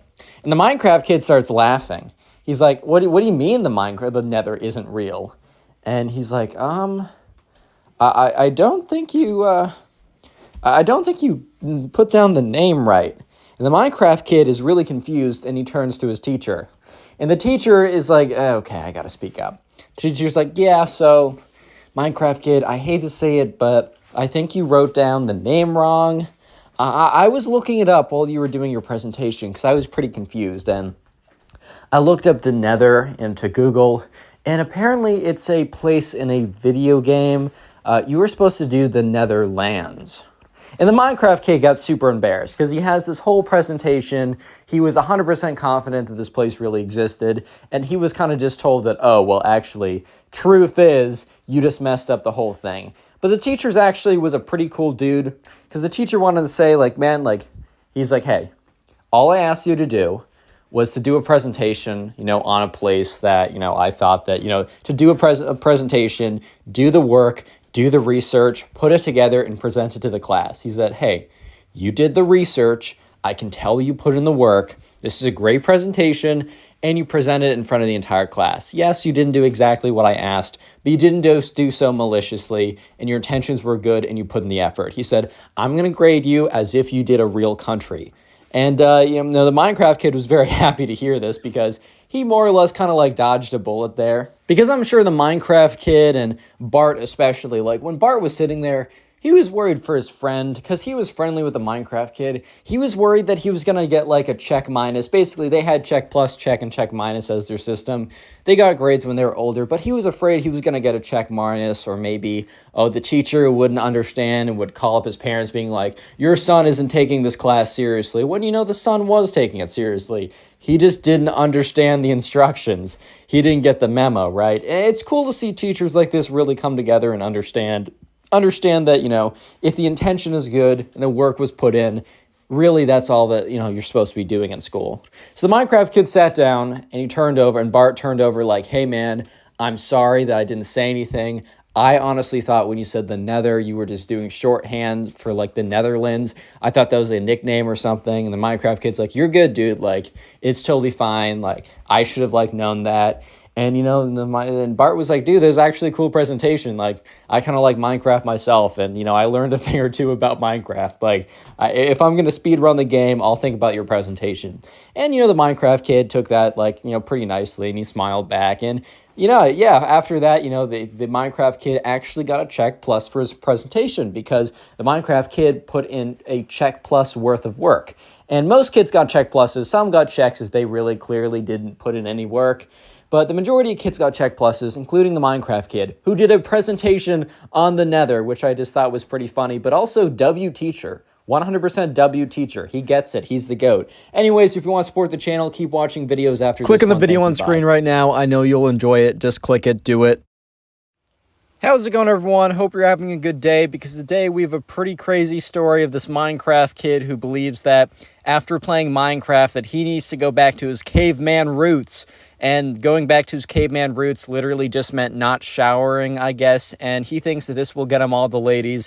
And let me just say that that may or may not be the case, but you'll have to wait and see. So anyways, sit back, relax, subscribe to the channel if you are new, and let's just jump right into this. So we're going to call the subscriber who submitted this story Alex. And by the way, my Instagram is in the description. It's also Connor Pugs. Go follow me there, and you can submit stories like this to me on there. I'll get to them when I get to them. And anyways, so Alex was in 8th grade, and he had this kid in his class who we're going to call Ben. Yes, we're bringing back the name Ben for random secondary characters.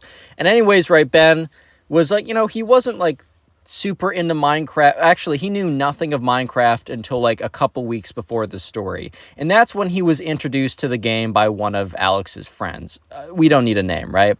And anyways, right, Ben got super, super into it.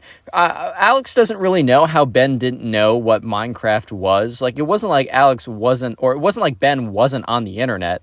Like, I think Ben might have heard of it, but he'd never, like, he didn't know what it was. So when one of Alex's friends introduced Minecraft to him, Ben basically disappeared for like 2 weeks. Like, he went to school and everything, but he stopped being on social media, disappeared as soon as he could, like, didn't show up to anything. He was just in his room for as long as he could, playing Minecraft. And I don't mean, like, I don't know, like parkour servers like this, or player versus player servers. I mean, he was playing, like, vanilla, straight up, your traditional Minecraft. That's all he was doing, and he was in love with it. And 3 weeks later, he came into school one day, and he's like, Alex, buddy, I need to tell you something, a revelation I've come to. And Alex is like, yeah, what's good, dude? And Ben's like, brother, we need to return to the caveman days. I was playing Minecraft a couple days ago, and I came to a realization that we need to return to our caveman roots. And I have started that already. Alex is like, what do you mean by that? And at this time, Alex's was noticing quite a pungent aroma coming from Ben, right? You know, he didn't want to say anything. He didn't want to be mean. He didn't want to be, you know, cruel or anything. But let's just say that, you know, Benny, old boy, was not smelling the greatest. He was kind of, he had this essence, this odor, this aroma, some might call it, that wasn't the greatest, to put it lightly, right? So anyways, you know, Alex or Ben goes on to say, yeah, so I've been playing Minecraft, and it just feels so good. It feels so natural. I mean, yeah, playing a block game feels natural, but whatever. I like Minecraft. I'm not saying it's not, but he goes on to say, and I've realized that, you know, my failures in the lady department, the reason why women don't love me is because I'm not like the natural man. And when they see me as the natural caveman, they will instinctively fall in love with me. And Alex just looks at Ben. It's like, Ben, I don't know where you're going with this, but I really don't have a good feeling about this. And Ben's like, Alex, I'm here to convert you to my ways. And Alex is like, what? And he's like, are you trying to like sell me an MLM or something? Like, where are we going with this? And Ben is like, no, Alex, return to the caveman. Return to the caveman, Alex. This is what Steve has taught me. And Alex is like, Ben, are you okay? Like, if you need help, like, I can help you get. He's like, no, you need help, man. You don't understand. He said, look, I've returned to my caveman roots, but by not doing any of the showering that is in our modern day societies. You really think putting chemicals in our hair and rinsing it with fake water? Alex is like, fake water? What are you? He's like, these are details. These are details, Alex. Don't question it. It's whatever. You don't understand. The natural aroma that comes from the human body has been programmed for trillions of years. And Alex is like, I don't think humans have been around for trillions of years. And Ben's like, that's not the point. The point is the aroma, the natural musk. Sure, you can buy cheap garbage from, like, I don't know, Armani or Gucci. Their fragrance is terrible. They'll destroy the brain cells. But the true caveman odor is what Steve has taught me. And Alex is like, so are you going to, like, I don't know, spend more time outside, get more sunlight, exercise, eat, like, not processed stuff like the caveman too? And Alex is like, whoa, or Ben is like, whoa, Alex, chill out. Let's not go crazy. Let's not go cuckoo banana mode on me, okay, man? Okay, man? Is that good? Like, let's not go crazy. I'm not dropping everything for this caveman thing, but I am embracing the natural musk. And Alex just looks at him and says, so Ben, you're not really changing anything about what you do besides not showering. That's the only difference. And Ben's like, well, no. It's not just not showering. It's embracing my natural musk, my natural odor. It will instinctively make women love me. And Alex is like, Ben, as your friend, I guess, I strongly suggest you don't do this. And Ben is like, you know what, Alex? I understand that you're a hater, and that's okay. Alex is like, I don't think I'm a hater, and Ben's like, silence. Look, you know that girl over there, Ava? You know how, the prettiest girl in our class? I've always had a crush on her, and I never had a chance. And Alex is like, well, that's also something that has not changed. And Ben's like, look, I'm going to go up to her, and you're going to see. I'm going to go up to her. I'm going to lift up my arms so my armpits are bare. Let her embrace my natural aroma, my natural odor, and you will see that she will just fall in love with me. I'm going to ask her out, and she's going to say yes. It's not even going to be her saying yes. It's going to be her subconscious breaking through to the surface and convincing her that I am the true man for her. Alex is just looking at Ben. It's like, dude, did playing Minecraft make you think this or something? And Ben's like, no, it encouraged me to remember my true caveman days. And, Alex is like, okay, that's cool, man. Like, I'm cool with that. Like, you're cool. That's good. Okay, actually, Ben, yes. Let's see it. I will, too, embrace the caveman if Ava goes out with you because you smell bad. And Ben's like, I don't smell bad. I smell natural. If that is bad to your nose, then you have a bad nose. And Ben's like, or Alex is like, all right, I got bad news. That's not great. Ben's like, you'll see. Anyways, next day comes around, and Alex is sitting with his friends, and he explains, like, yeah, so you know Ben, right? And they're like, yeah, we know Ben. Alex is like, yeah, so he's doing something crazy. And they're like, well, I don't know what he's been doing, but he's been smelling like garbage recently. And Alex is like, it's related. You're not going to believe this. He played Minecraft, and then he believed he had to go back to the caveman era, like he had to be a man again. And that doesn't mean working out or, reading. It just means not showering for some reason. It's kind of ridiculous. And they're like, yeah, I mean, Ben has been smelling a little bit more musty, and it kind of smells like spoiled milk at this point. But I guess I guess that makes sense now. And Alex goes on to say, yeah, and Ava? And they're like, yeah, of course we know Ava. Hottest girl in our class, beauty, right? 10 out of 10. They're like, Alex is like, yeah, so Ben is going to ask her out later today. They're like, he's going to do what? He's going to do, and Alex is like, yeah, so Ben thinks that because he smells like he does, she's going to instinctively say yes. They're like, dude, why did you say yes? Why did you allow him to go on with this? At this point, Alex's friends are like, bro, you're kind of being a bad friend of Ben. And Alex is like, dude, he was so confident. He was being so cocky. And they're like, dude, he's going to get rejected. And there's a chance he gets rejected really hard and really embarrassingly in front of everyone. Do you want that for him? And look, Alex was not happy with the way that Ben went about explaining or teaching him, quote unquote, the ways of the caveman, aka no shower, no more, right? But at the end of the day, they were still friends, and Alex knew that Ava was not just going to say no, but, she had developed a bit of an ego because she did know that she was, the most beautiful girl in the class, and she could have any guy she wanted. She was not going to be nice about letting him down. She was going to be cruel, she was going to be mean, and she was going to crush him, dude. She was going to freaking crush him. And Alex is like, all right, I got to find Ben. I need to find him before he asks Ava out. And as Alex was saying that, he hears, or he looks up, and he looks at the table across, because they're sitting at lunch. He looks at the table farthest away, and that's where Ava and her friends were sitting, and Ben was walking up to her table. Real quick, if you made it this far into the video, comment Minecraft down below. And if you want to support the channel, one of the best things you can do is binge watch the videos. And please let me know in the comment section what you're doing while watching these videos. And also, final thing, a bit of a new request I have. If you haven't already done so, if you have a TikTok account, go follow my TikTok. It is Connor Pugs. I have about 7,000 followers on there. I'm reposting clips from here. I'm just trying to reach a new audience on TikTok and hopefully bring them to the family over on here.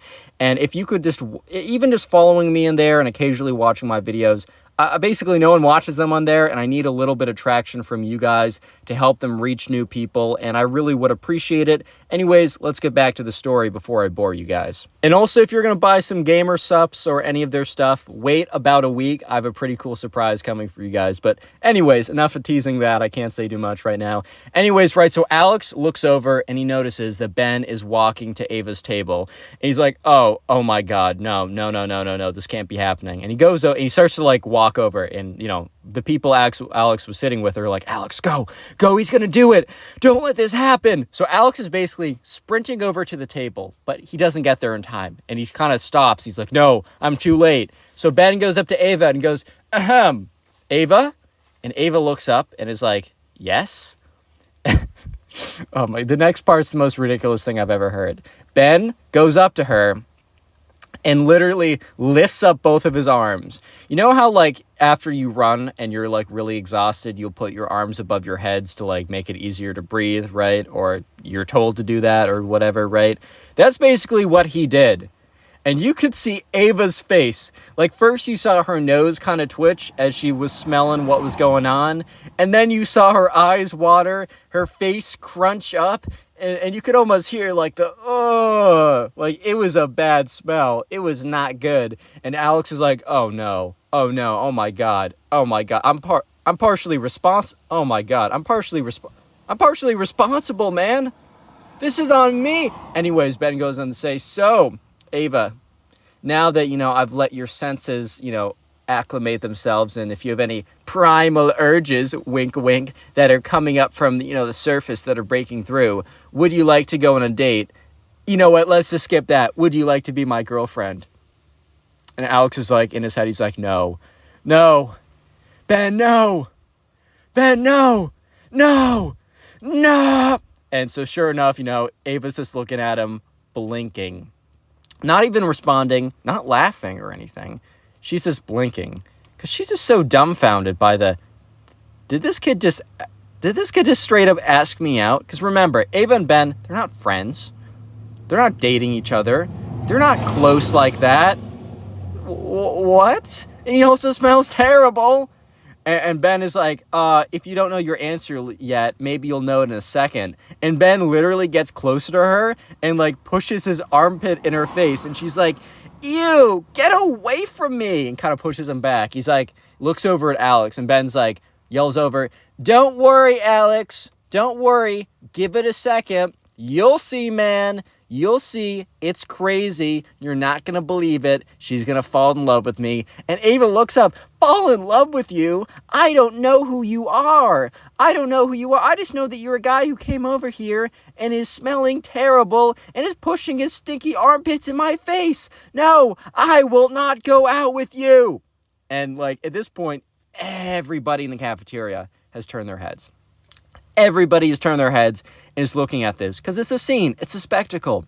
I mean, Ben is standing up there with his greased out armpits, and Ava, known as the prettiest girl in the class, has just demolished him in front of everyone, spectators of the entire class.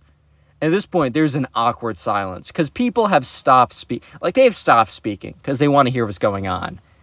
And Ben is like, I see. Let me know if you change your mind. And Ava's like, no, I will never change my mind. As I said, she's a little extra, right? And Ben just walks over to Alex. And Alex looks at him. He's like, dude, I was trying to come over to tell you not to do it. Like, I'm sorry. This is my fault. Ben's like, bro, this is not your fault. She just needs time to realize. Like, Ben goes on to say that, this is totally part of the plan. He knew that there's a chance that, her, like, primal senses would be stopped by her, like, brain, but it was only a matter of time till, like, they break through. And now that he's, like, broken through to the senses through, like, essencing out the stink or whatever, that, like, eventually, within, like, the next 24 hours, she will come to her senses, maybe privately, maybe not publicly, but they will be dating. And Alex is like, dude, you can't seriously think that. And Ben is like, it's my theory. Like, I know it's to be true. You have your opinions, and I have my facts. I'm sorry, I stole that from Baskets. Greatest show ever. Rip Christine Baskets, bro. Brings a tear to my eye. Anyways, and so sure enough, next day rolls around. It has been 24 hours. And Alex just goes up to Ben. He's like, yo. Ben's like, yeah, what's up? He's like, hey, did she ask you out yet? And he's like, no, it hasn't been 24 hours. Ben looks at his phone, looks at the time.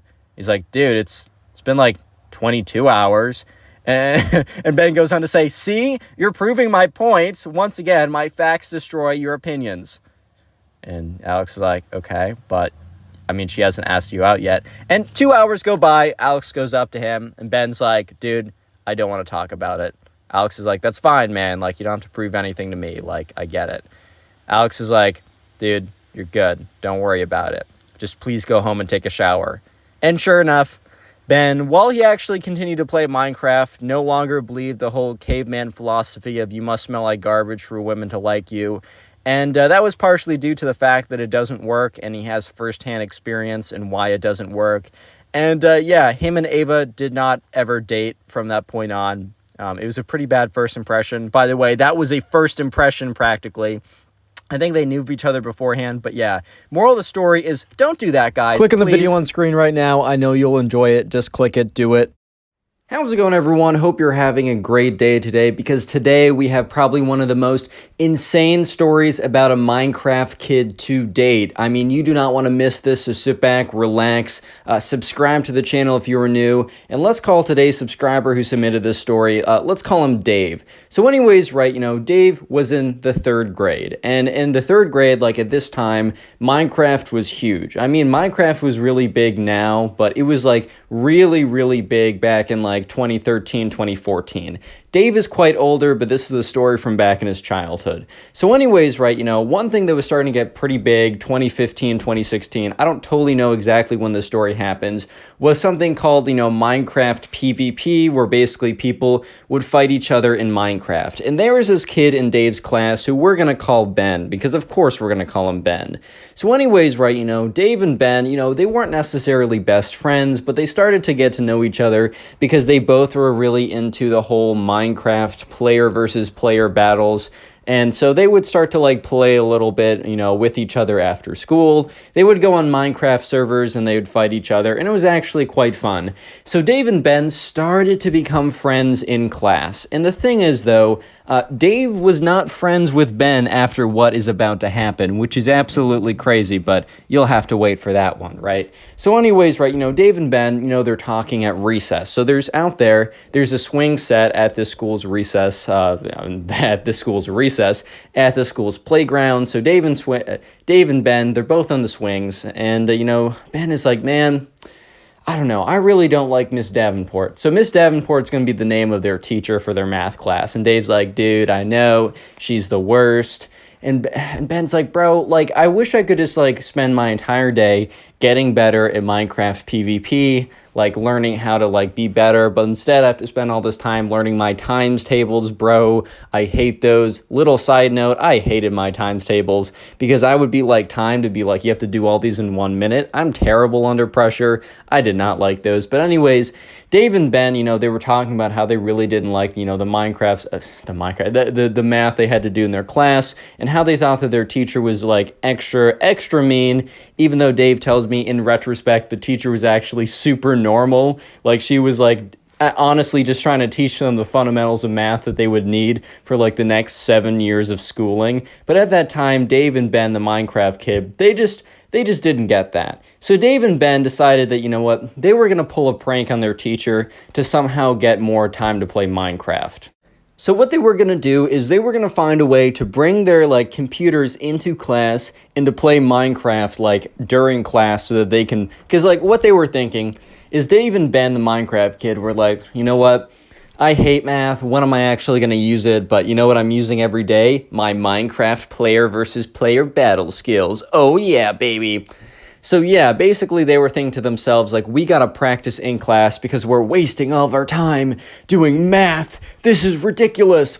So anyways, they conjure up a plan, and the whole plan is that they will, like, put their backpacks on their desk, because they actually had pretty big desks, and they would also sit all the way in the back of class, and their backpacks would be, like, on the desk enough so that it would be kind of blocking their computers. Then they'd whip out their computers, and, you know, they would have their mouses or whatever, and then they would play Minecraft in class, and they just, like, attach to the school Wi-Fi. This was so far back then that, like, the school Wi-Fi, like, people, like, the administrators in the school didn't even know about, like, how to do, like, Wi-Fi blocking. You know how, like, when you go to school Wi-Fi, you can't look up certain sites or use certain things? This was back in the day when, like, they didn't even know about this. They're just like, oh, internet connection, cool. Anyone can use it. We don't really care. I don't know if every school was like this, but at least Dave and Ben's school was like this. So anyways, the next day rolls around, and they bring their computers into school. And on the way out, Dave's mom was like, oh, honey, why do you have your computer with you? And, you know, Dave was like, I need to think quick on the spot. He's like, we need it for class. And Dave's mom's like, oh, cool. So anyways, Dave goes into school. He meets up with Ben before class. He's like, bro, are you ready? And Ben's like, yeah, dude, I got my PC. I'm ready for this. So they go into class, and they both sit in the back of the class. And the teacher's like, all right, class, today we'll be learning about long division. By the way, screw long division. That is the worst thing ever. But anyways, right, so Dave and Ben, you know, they're sitting in the back of class. They pull out their backpacks, and they put them on their desk. And the teacher kind of looks over and doesn't think anything of it. She's like, weird. But if you want to have less desk space, then be my guest, bro. Like, that's not on me, that's on you, so whatever.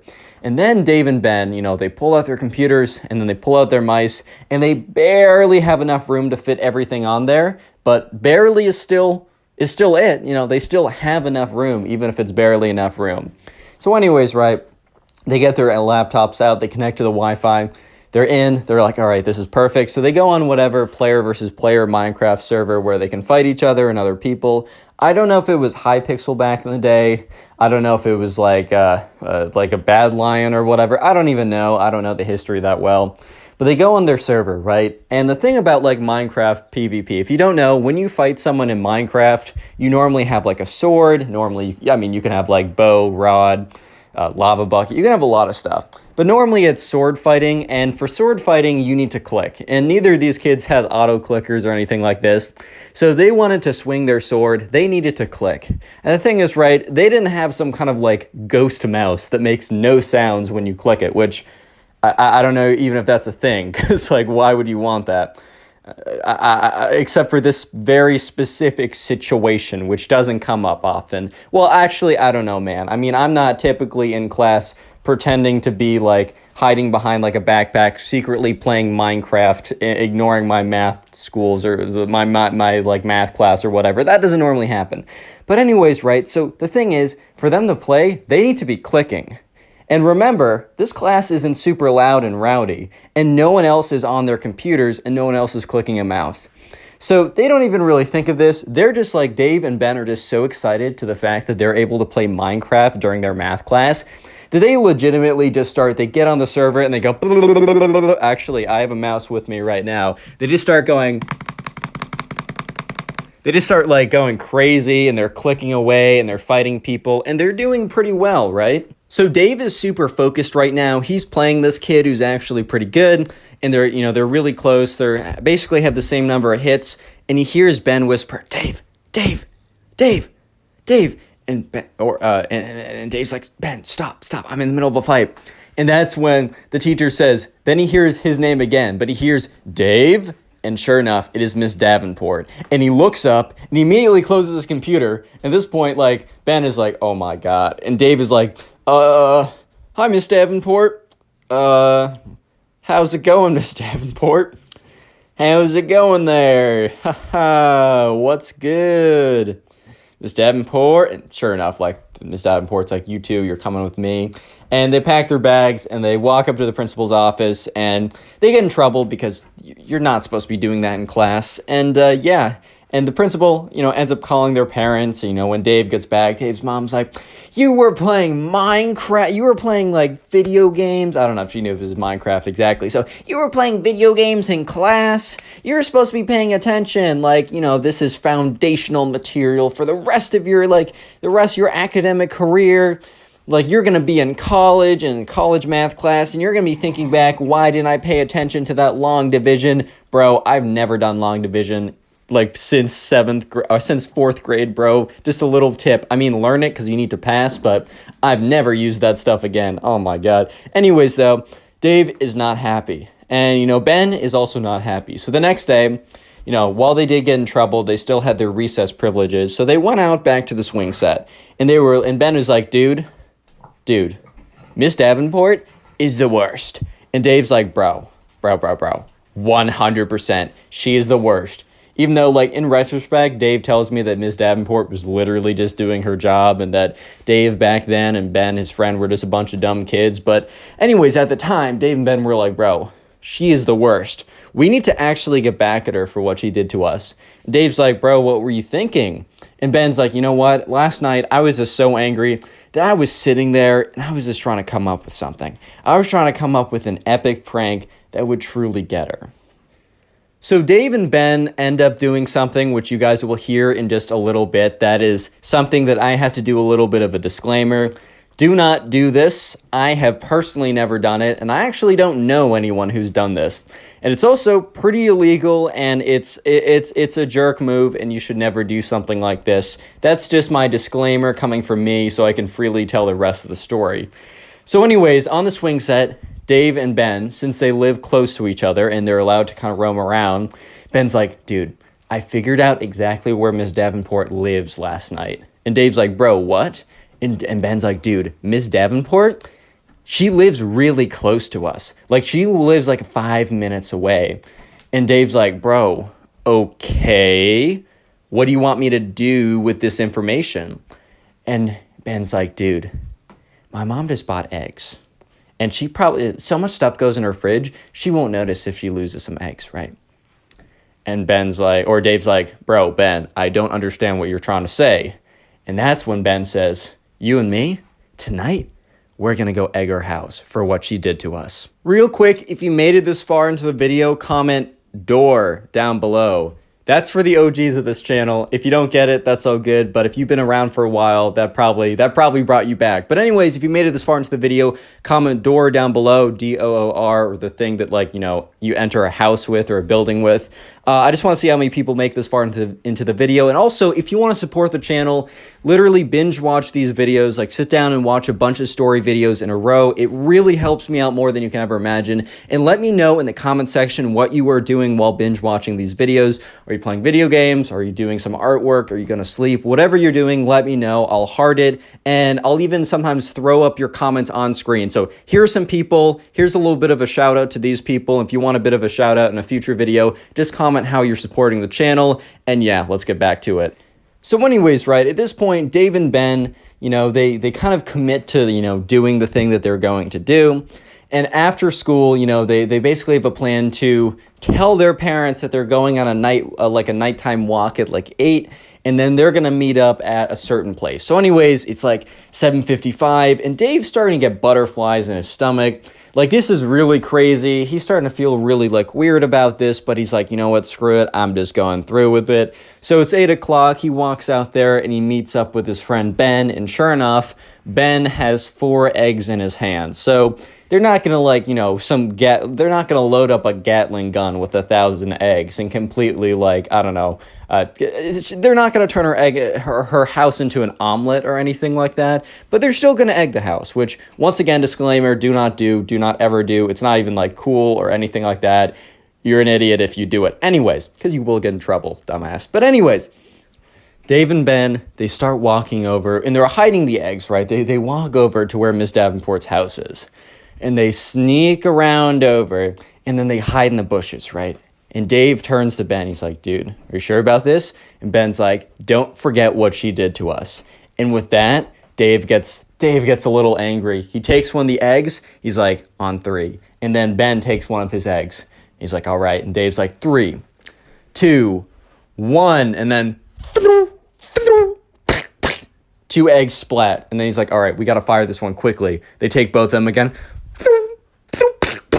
And sure enough, they got 4 eggs right across the side of the house, and this time they need to get out of there. So they don't run away, but they kind of like power walk away, and they kind of sneak out of there, and they watch, and they hear the door open, but by that time they are out of sight. So Dave and Ben quickly like power walk away, and they go out of sight, out of distance. They're like, oh my God.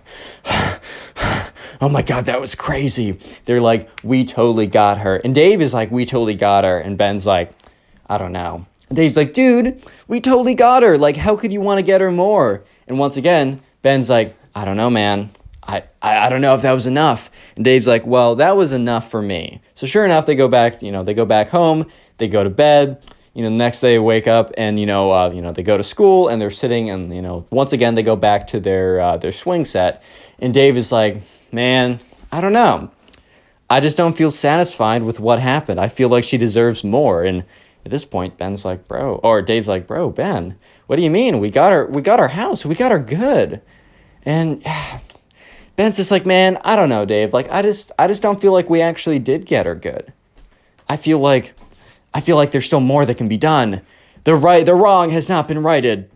And Dave's like, bro, chill out. The wrong has definitely been righted, which, by the way, 2 wrongs do not equal a right, bro, but anyways, right? So sure enough, they go back to class. And they're sitting there, and, Miss Davenport calls on Ben. Ben doesn't know the answer, and it doesn't embarrass him in front of the whole class. But, bro, when you get called on, and you very clearly are not trying to have your hand raised because you're not trying to get called on, and the teacher calls on you in class, and everyone looks, and you turn around, and you're like, I have no idea what you're talking about. That's embarrassing. But apparently that was just like, that was the last straw for Ben. And as they're like, so their school is out, or not school's out, but school's out for the day. They're waiting in line to be picked up by their parents. And Ben walks up to Dave and is like, bro, I'm getting revenge on Miss Davenport for embarrassing me today. And, Dave's like, bro, what are you talking about? And Ben's like, dude, she's been crazy recently. And what we did was just like, it was a little drop in the bucket. It really means nothing. But I'm going to get her tomorrow. And I'm going to use my Minecraft skills to get her back. I'm going to put my training to good use. And Dave looked at him and had literally no idea what he was going to do. So he's like, okay, man, cool. So anyways, the next day rolls around. And once again, before class, they're at recess and they're sitting on the swings. Dave and Ben always sit on the swings together. No one else really uses the swings, so they're kind of like, it's the place they always go to. And Dave is just talking, and Ben's like, bro, you're going to want to be in class today. And Dave's like, dude, of course I'm going to be in class. Like, what would I do if I skipped it? Sit in the bathroom, dude? Like, what? Because remember, they didn't really have phones then. I mean, phones were a thing, but since they were kids, they didn't really have it. But anyways, Ben goes on, bro, you're going to want to be there. And Dave's like, okay, like, do you want to tell me? And Ben's like, nope, it's going to be a surprise. But just know that Miss Davenport is not going to want to mess with me or anyone else, including you, after this. And Dave's like, okay, man, cool. So they get to class. And, Dave sits next to Ben. And he looks over. And there's something's weird with Ben's bag. And that's when Dave realizes, you know those like fake plushy Minecraft diamond swords that you can buy online, like the little toy things? Yeah, one of those, the handle of that was sticking out of his backpack. And Dave looks at Ben and is whispering like, yo, dude, why is there a diamond sword in your backpack? And Ben's like, bro, you're gonna see, dude. And Dave's like, okay. What? And Dave's like, bro, just wait. It's gonna be crazy. And Dave's like, all right, man, I'll trust you on this one. So sure enough, right, Ben is kind of just waiting to be called on. And sure enough, Miss Davenport's like, all right, Ben, can you answer this? Because she was going around just asking people. And Ben's like, Miss Davenport, I did not raise my hand. And Miss Davenport's like, well, sometimes I call on people. It's just part of the class. And Ben is like, stands up. He's like, that is the last time that you disrespect me, ma'am. And he reaches into his backpack and whips out his diamond sword. And Dave is like, oh my God, this guy's gone off the rocker. And he starts swinging it around like, and Miss Davenport's like, Ben, what is that? Like, why do you have like a little fake plastic sword or whatever? And Ben is like, you don't understand. He starts walking towards her, swinging it. Everyone in the class is dead silent. They're like, bro, this kid's gone insane. Oh my God. But anyways, right, so Ben is walking towards him with the sword. Miss Davenport's like, dude, or she doesn't. Okay, Miss Davenport, the teacher, the 40-year-old math teacher, does not say dude, but she's like, Ben, put that down immediately, and you're coming with me to the principal's office. And Ben's like, no, you've disrespected me and my brethren for too long. And he goes up and he's like, any last words? And, Miss Davenport's like, Ben, put that thing down immediately. You and I are going to the principal's office. Cut off mid-sentence. Why was she cut off mid-sentence? Well, because at that point, Ben had enough and he swung with the diamond sword. However, he got too close to her. So when he swung with the diamond sword, he held the diamond sword in his fist so tightly that when he swung, he didn't hit her only with the diamond sword. He accidentally hit her with his fist that was clutching onto the diamond sword so tightly that he basically just square punched her in the face. And at this point, it was such, I know he's just a little kid, but just like the shock and the momentum and just somehow he got it just right that he went, whoopah! And Miss Davenport stood there for a second and then just collapsed on the floor. And everyone, their mouths were just gaping open. They were just like, oh, what? What? Huh? Oh, what is going on? What is going on? What? And so sure enough, one girl just runs out of the room immediately. And Ben is kind of just standing there, just kind of shocked with what happened. Because, bro, you're not expecting to knock out the teacher with your diamond sword. I don't care how delusional you are. You were just not expecting that to happen. And, Ben's just standing there. He's like, oh my God, oh my God, oh my God, oh my God, oh my God, oh my God, what'd I do? What'd I do? Everyone in the class is like, oh my God, is she dead? Oh my God. She was not dead. She's just knocked out. But within like 5 minutes, the girl that ran out actually ran out just to go get like help from like security or whatever. And sure enough, security walks in and they look at what's happening. They see the kid with the diamond sword and the teacher slumped over, and the girl points to him and says, that's the kid. Security goes up, grabs Ben, is like, you're coming with us. And the other security officer goes and checks like Ms. Davenport's pulse to make sure that she wasn't like actually, destroyed by that. And sure enough, she was fine, but like she was knocked out. They call an ambulance. Ambulance comes over. Miss Davenport starts coming back too. She's given water, electrolytes, whatever. And Dave is just sitting there like, oh my God. So Ben actually gets up getting expelled from the school. He's not suspended. He's not in trouble. He's expelled from the school. They have like a zero tolerance for anything like that. However, there was some questioning to Ben about like the recent like egging to her house because she did report it to the school. And thankful to Ben did not say anything. Ben kept his mouth shut, said he knew nothing of it, that was ridiculous, and they didn't look any further into it.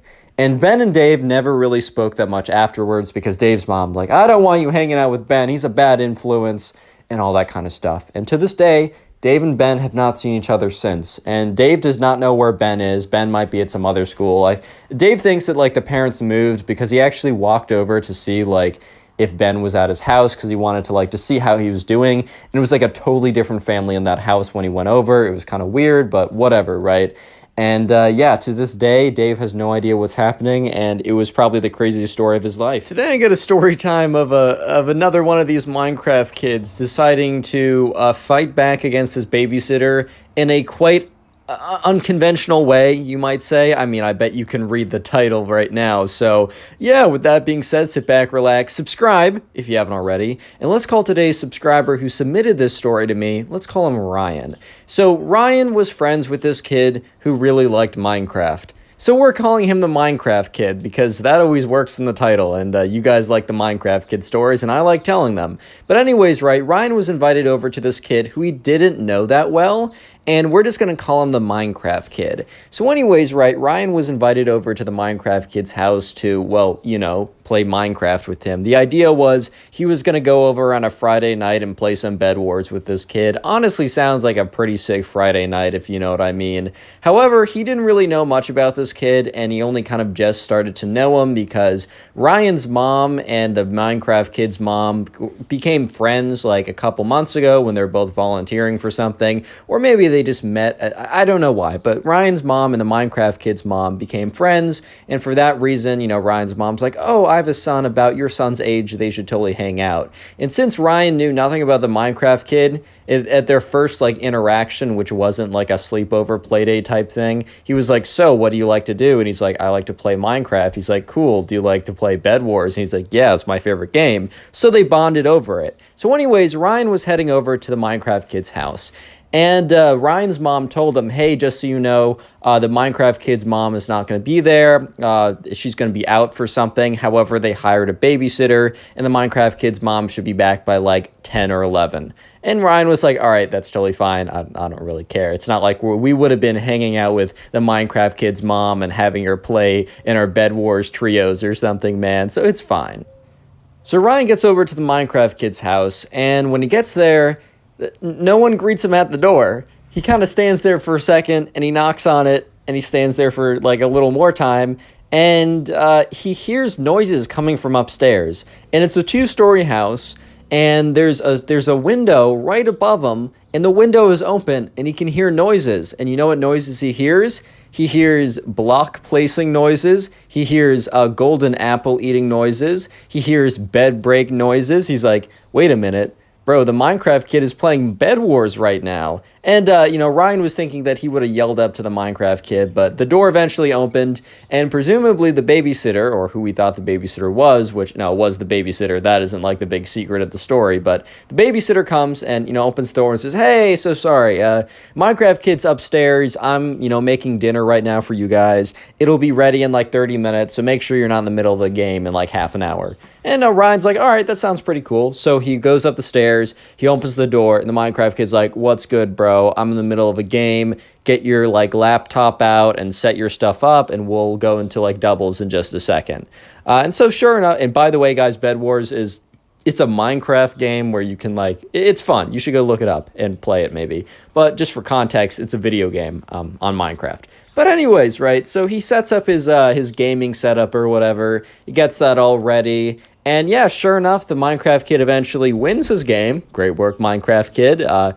Not so great work at later in the night, as you can tell by the title. But yeah, anyways, Ryan and the Minecraft kid, they started playing some Bed Wars duos. Life's pretty good. And that's until they're in the middle of a game and it's really, really intense, right? It's getting really down to the wire. If you know a thing or two about Bed Wars, all the beds have been broken, and they're really just both of them. Ryan and the Minecraft kid are super stacked. They have their golden apples. They have their diamond armor. Yes, they sweated to diamond armor. And the two people that were remaining were about as good as they were. And they were playing for all the marbles at this point, man. This was pretty intense. And that's when the babysitter yells, all right, guys, time for dinner.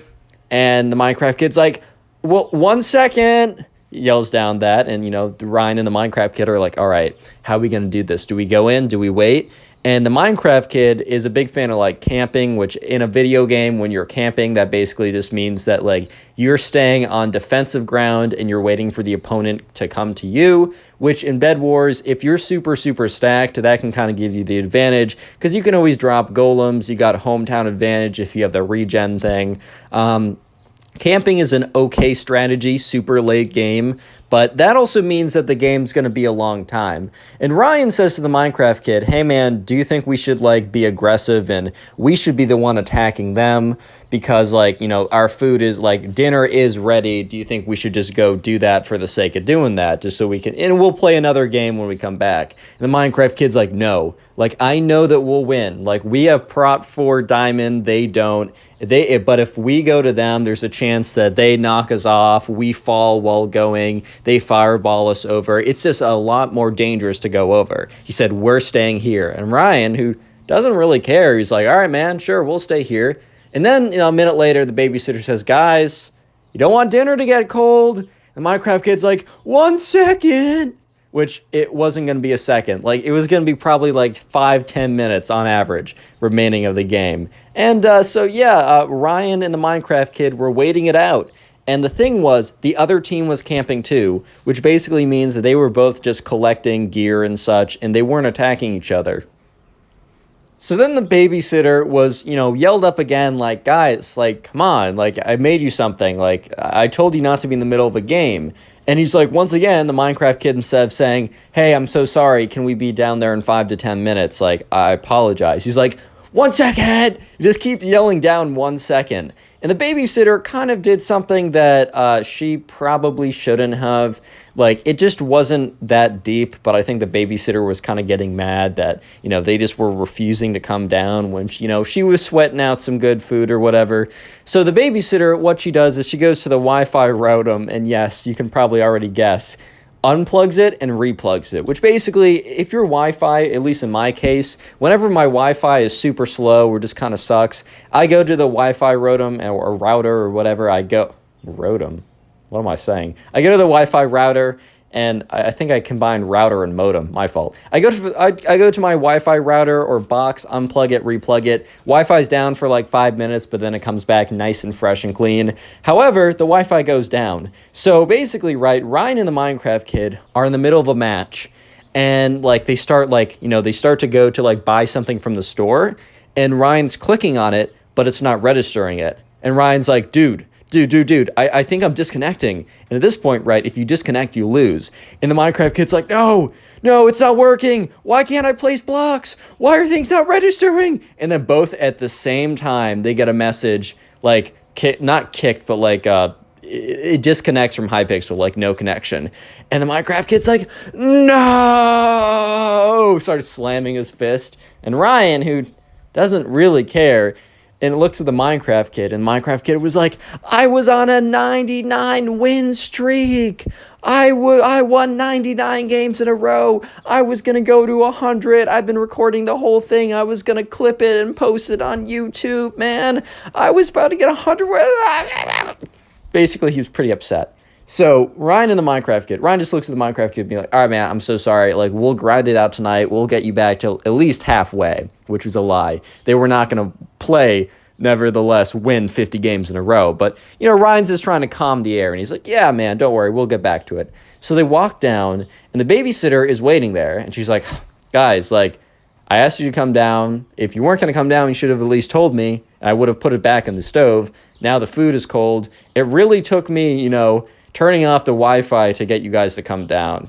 Teenagers these days. Or not teen, I guess. She's a teenager. She's the babysitter. I guess preteens these days. And that's when Ryan is like, oh my God, she turned off the Wi-Fi. That's why we frozen the game. And Ryan looks over at the Minecraft kid, whose face, he just stood there. Like he's been frozen by like a spell that turns you to stone. He's just frozen there, looking at her. His like jaw starts to slack a little bit, like, oh my God, it was you. It was you who got in between me and the 100 Bed Wars win streak. Real quick comment, Minecraft, if you made it this far into the video, as that will be the secret word of the day. And if you want to support the channel, as always, just go ahead and binge watch several videos or a bunch of videos whenever you have the time. And let me know in the comments if you do this, because it really does support me more than you can probably even imagine. It boosts the channel. YouTube likes watch time anyways. So right now, remember, Ryan and the Minecraft kid just lost in a very important game for the Minecraft kid. He almost got a 100 win streak, which is pretty impressive, I'm not going to lie. But unfortunately, the babysitter, who kind of like overreacted a little bit, got mad and unplugged the Wi-Fi, and that made them lose the game that they probably were actually going to win. And so when they walk down, they have no idea that the babysitter was the reason why they lost the game, until the babysitter is like, oh, guys, like, I really had to pull the Wi-Fi plug to get you guys down here. Like, crazy how like preteens are these days, or kids on their phones too much, like one of that like old man behavior type thing, even though this girl was like 17 or something. And the Minecraft kid is just so angry. And he's like, you're the reason I lost my Minecraft game. And she's like, sorry, like, should have come down faster, or should have at least told me. And she goes to sit down, and Ryan is also like, all right, well, this is going to be a little awkward, but whatever. I'm still going down to sit down, like, whatever. Like, he's not going to react that ridiculously. How do I say this? Yeah, no, he acted ridiculously. The Minecraft kid waits until the girl sits, or the babysitter, she's 17. I guess she's still like a girl, I guess. She is, I don't know. She waits till the babysitter, right, sits down. And when the babysitter sits down, the Minecraft kid runs up to her, grabs a chair. This is like the most ridiculous thing I've ever heard. Grabs a chair, turns around, pulls down his pants, and rips up. Dude, I'm 19 years old, and I'm telling you about Minecraft kid revenge farting in someone's face. I'm doing it. I'm going through with it. I'm too far in the story to turn around. The Minecraft kid, after getting on the chair, ripping down his pants, farts in the babysitter's face, directly her eye while it was open. If you don't know, the reason why the fart smells bad, because there's a lot of gross particles in it. And when the gross particles get into your eye can get infected, and it can be really bad. So the babysitter legitimately falls out of her chair and starts like screaming, because like because apparently he really ripped one. He really ripped one, man, and her eye was open, and it was really close. And Ryan was like, well, so this kid and I have one thing in common. We like Bed Wars, and we have nothing else in common, and this will probably be the last time I ever hang out with him.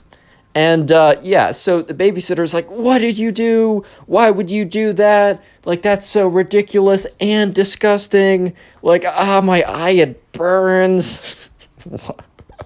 Oh my god. Oh my eye. It burns. Like why would you do that? Like and Ryan looks at the Minecraft kid, and the Minecraft kid is literally laughing. He's like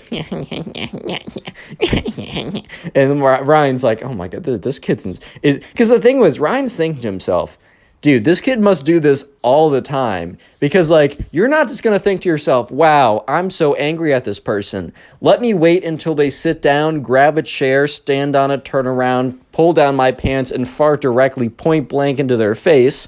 That's just not something that comes to you in the heat of the moment. That I mean, maybe I'm just built different from all you guys. I really don't know, but that definitely doesn't come to me. But sure enough, right, the babysitter eventually gets up, and Ryan and the Minecraft kid look at her face, and her left eye is red and swollen. And Ryan's like, oh my god, that is definitely not a coincidence. And the babysitter is like, move out of my way. And she moves past both of them, goes and finds the home phone, because I guess her phone wasn't on or something, and legitimately calls 911, an ambulance. Which, okay, that was maybe a little excessive, but maybe I wouldn't drive if my eyes were impaired and I thought that they were going to be infected and it would have been bad. And she walks back into the room and she's like angry, but also very clearly in pain, right?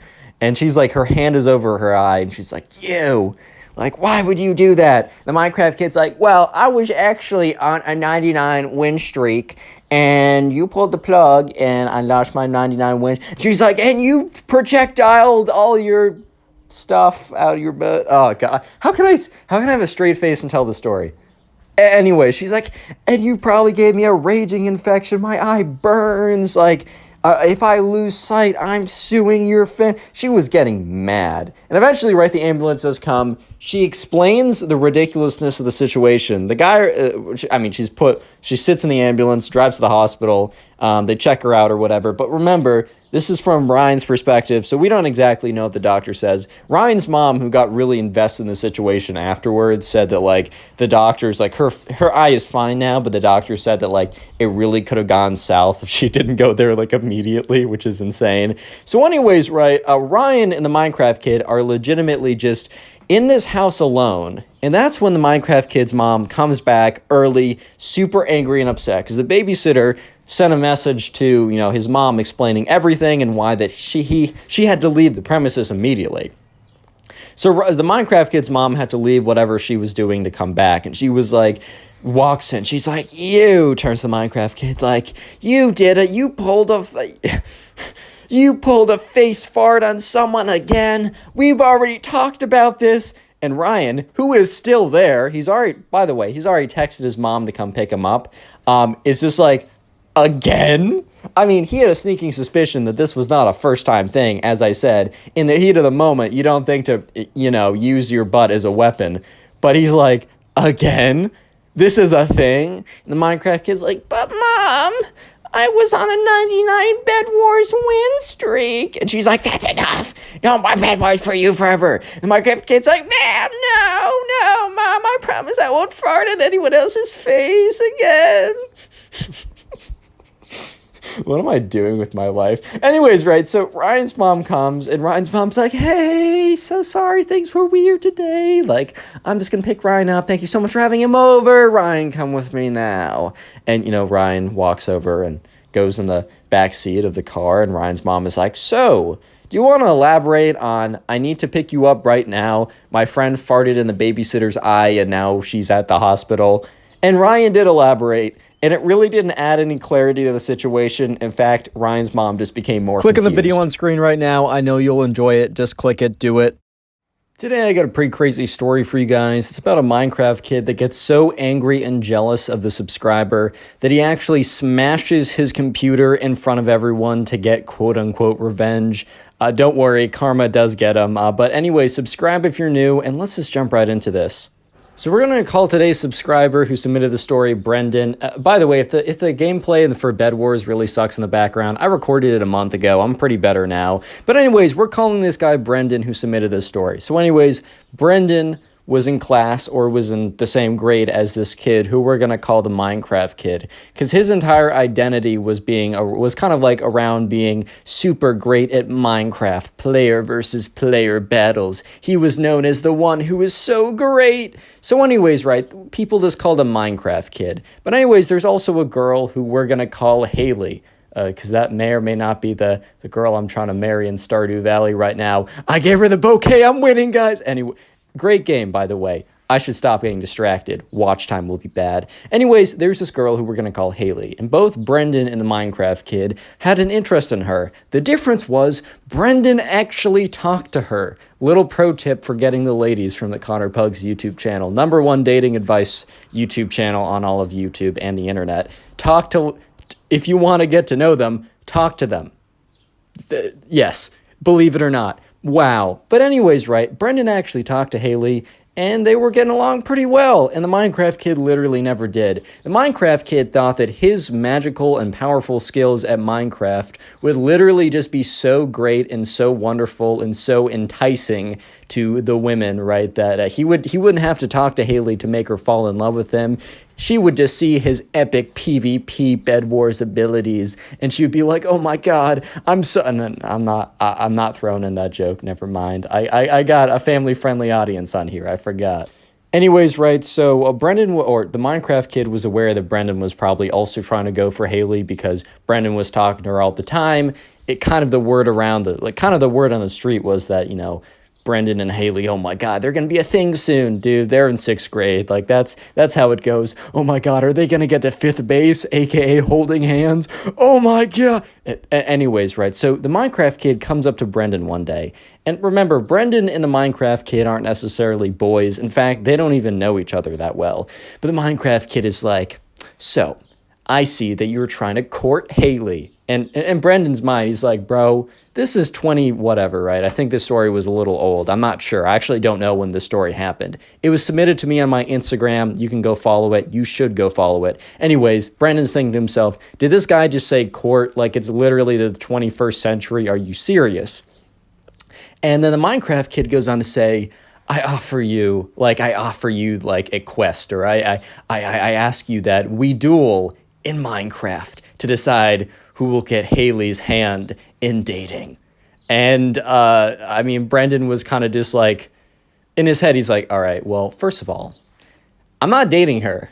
Second of all, the winner of a Minecraft PvP battle is not going to decide who she decides, right? It's not up to them. This isn't like, I don't know, the barbaric era of like, oh yeah, like, I actually have, like, all men have control, women have no say. Like, oh, I want to marry you, so you're marrying me. And also, I don't think there ever was an era where you did PvP battles to decide who was, like, who would marry the girl. I'm better at Minecraft, I get all the women. Nah, that's never been true. It doesn't matter what parallel universe or anything like that you go into, man. I am sorry, Minecraft sweats. I am so sorry. But Brendan, who kind of knows that, he's going to be getting with Haley anyways, thinks to himself, all right, well, this will be kind of funny, like, whatever, man, who cares? So Brendan says, sure, we'll do a PvP battle to decide who gets Haley's hand. Because he's kind of laughing, he's kind of goofing, but the thing is the Minecraft kid takes it super seriously. He's like, yes, you fool, don't you know that I am super great at Minecraft? And Brendan's like, chill out, bro, like, all right, yeah, we'll PvP fight to decide who gets Haley's hand in marriage. Lol, like, okay. So sure enough, the Minecraft kid is like, all right, tomorrow at recess, we go to the table. Basically, at their school, there was a table where if kids wanted to bring in their computers, if they were in the 6th grade or higher, they could, and they could play on them. I know at my school, you weren't even allowed to have your phone out, but I guess each school's a little different. So basically, right, the next day rolls around, and Brendan and the Minecraft kid, they both bring their gaming setups, which I guess both of them had laptops, because I play Minecraft on a laptop, man. I don't have a desktop. I want to be able to move my thing around. But anyways, right, they both bring in their computers, and Brendan just has a kind of a crappy MacBook Air. And this is coming from someone who up to my first 100,000 subscribers on YouTube, I got all my Minecraft gameplay from my MacBook Air at like 20 frames per second. So I understand the struggle, bro. I get it. So anyways, Brandon comes in with his crappy MacBook Air, and the Minecraft kid comes in with his like, I don't know, his Alienware $3,000 super gaming laptop with his super fancy keyboard. And it takes him like 5 minutes to get his setup all perfect. He's like, all right, I'm ready. And so sure enough, they both sit down, and Brendan is like, all right, so how are we doing this? And the Minecraft kid is like, all right, we're going to play one game of Bed Wars. Yeah, Bed Wars. And, at first Brendan was like, bro, how are we going to do that? But then the Minecraft kid said that he had the like MVP++ rank on Hypixel, which Hypixel is a server that lets you play Bed Wars, which is the game I was playing in the very beginning. And if you have plus like MVP++, you can make private games where it's just you and your friends. So anyways, the Minecraft kid, sent a duel request to Brendan or a Bed Wars party, whatever. Anyways, all you got to know is they were playing Minecraft and they were playing Bed Wars, and it was just them. It was just Brendan and the Minecraft kid in a game. And sure enough, they enter the Bed Wars game, and they're doing the stuff you do in Bed Wars, put down the bed defense. And you know what happens? Brendan is at middle. He's gathering emeralds, which is a good material to get. However, his bed was exposed, or he wasn't at his bed. He saw a bed destroyed message, which basically means in Bed Wars, if your bed breaks, you will not respawn. So sure enough, the Minecraft kid had like, I don't know, God bridged over with his crazy 10,000 clicks per second mouse, definitely using vape or something, but whatever, man.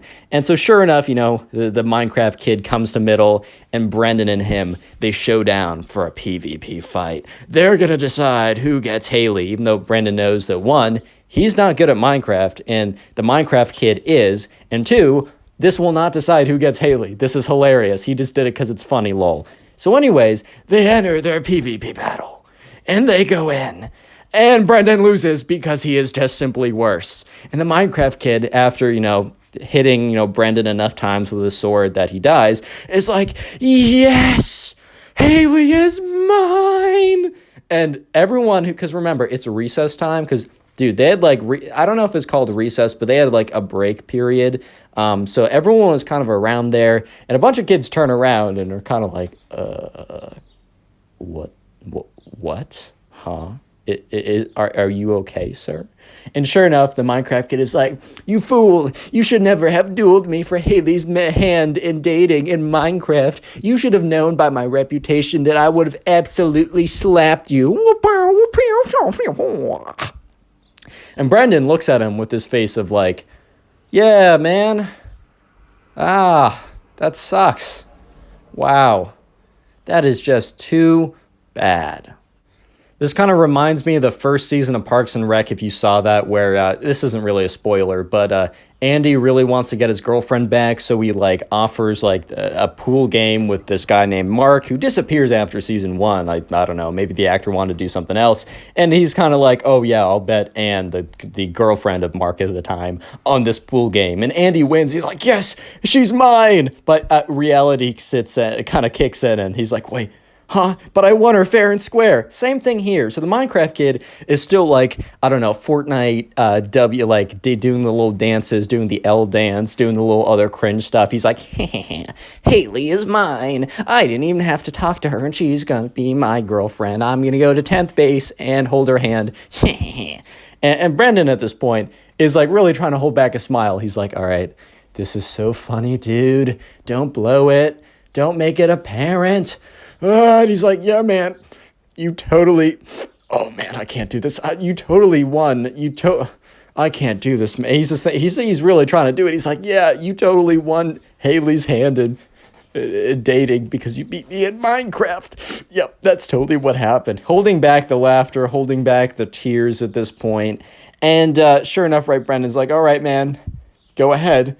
And he's like, yes, I'm gonna tell everyone about my victory dance so everyone knows that you lost to me in Minecraft, and that's why Haley is mine. The Minecraft kid runs away to go tell his other friends. Well, I don't know about that. I think his friends are his Bed Wars win streak and nothing else. But whatever, right? So Brendan goes over and finds Haley. Says, hey, so I just played this guy because he wanted to duel me for your hand in dating. And Haley's like, what? And Brendan's like, yeah, I thought it'd be funny. So, by the way, I lost the duel because obviously you can't do that, but I thought it was funny. And I lost. So he's going to come over to claim his prize, I guess. And Haley's like, all right, well, this is kind of funny, but this is an awkward situation. And Brendan's like, yeah, I probably should have told you about this beforehand. If you need me to be here, I can subvert. I can come in and help you with the situation.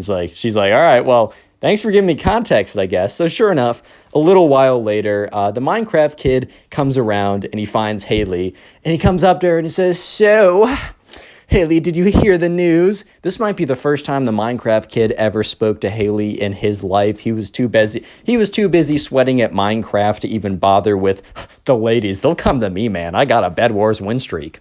Real quick, comment Bed Wars down below. That'll be the secret word of the day. And if you want to help the channel out, go ahead and binge watch some more videos after this one or when you're doing something else. And let me know in the comment section if you do so I can say thank you. Anyways, right, so the Minecraft kid's like, so Haley, did you hear the news?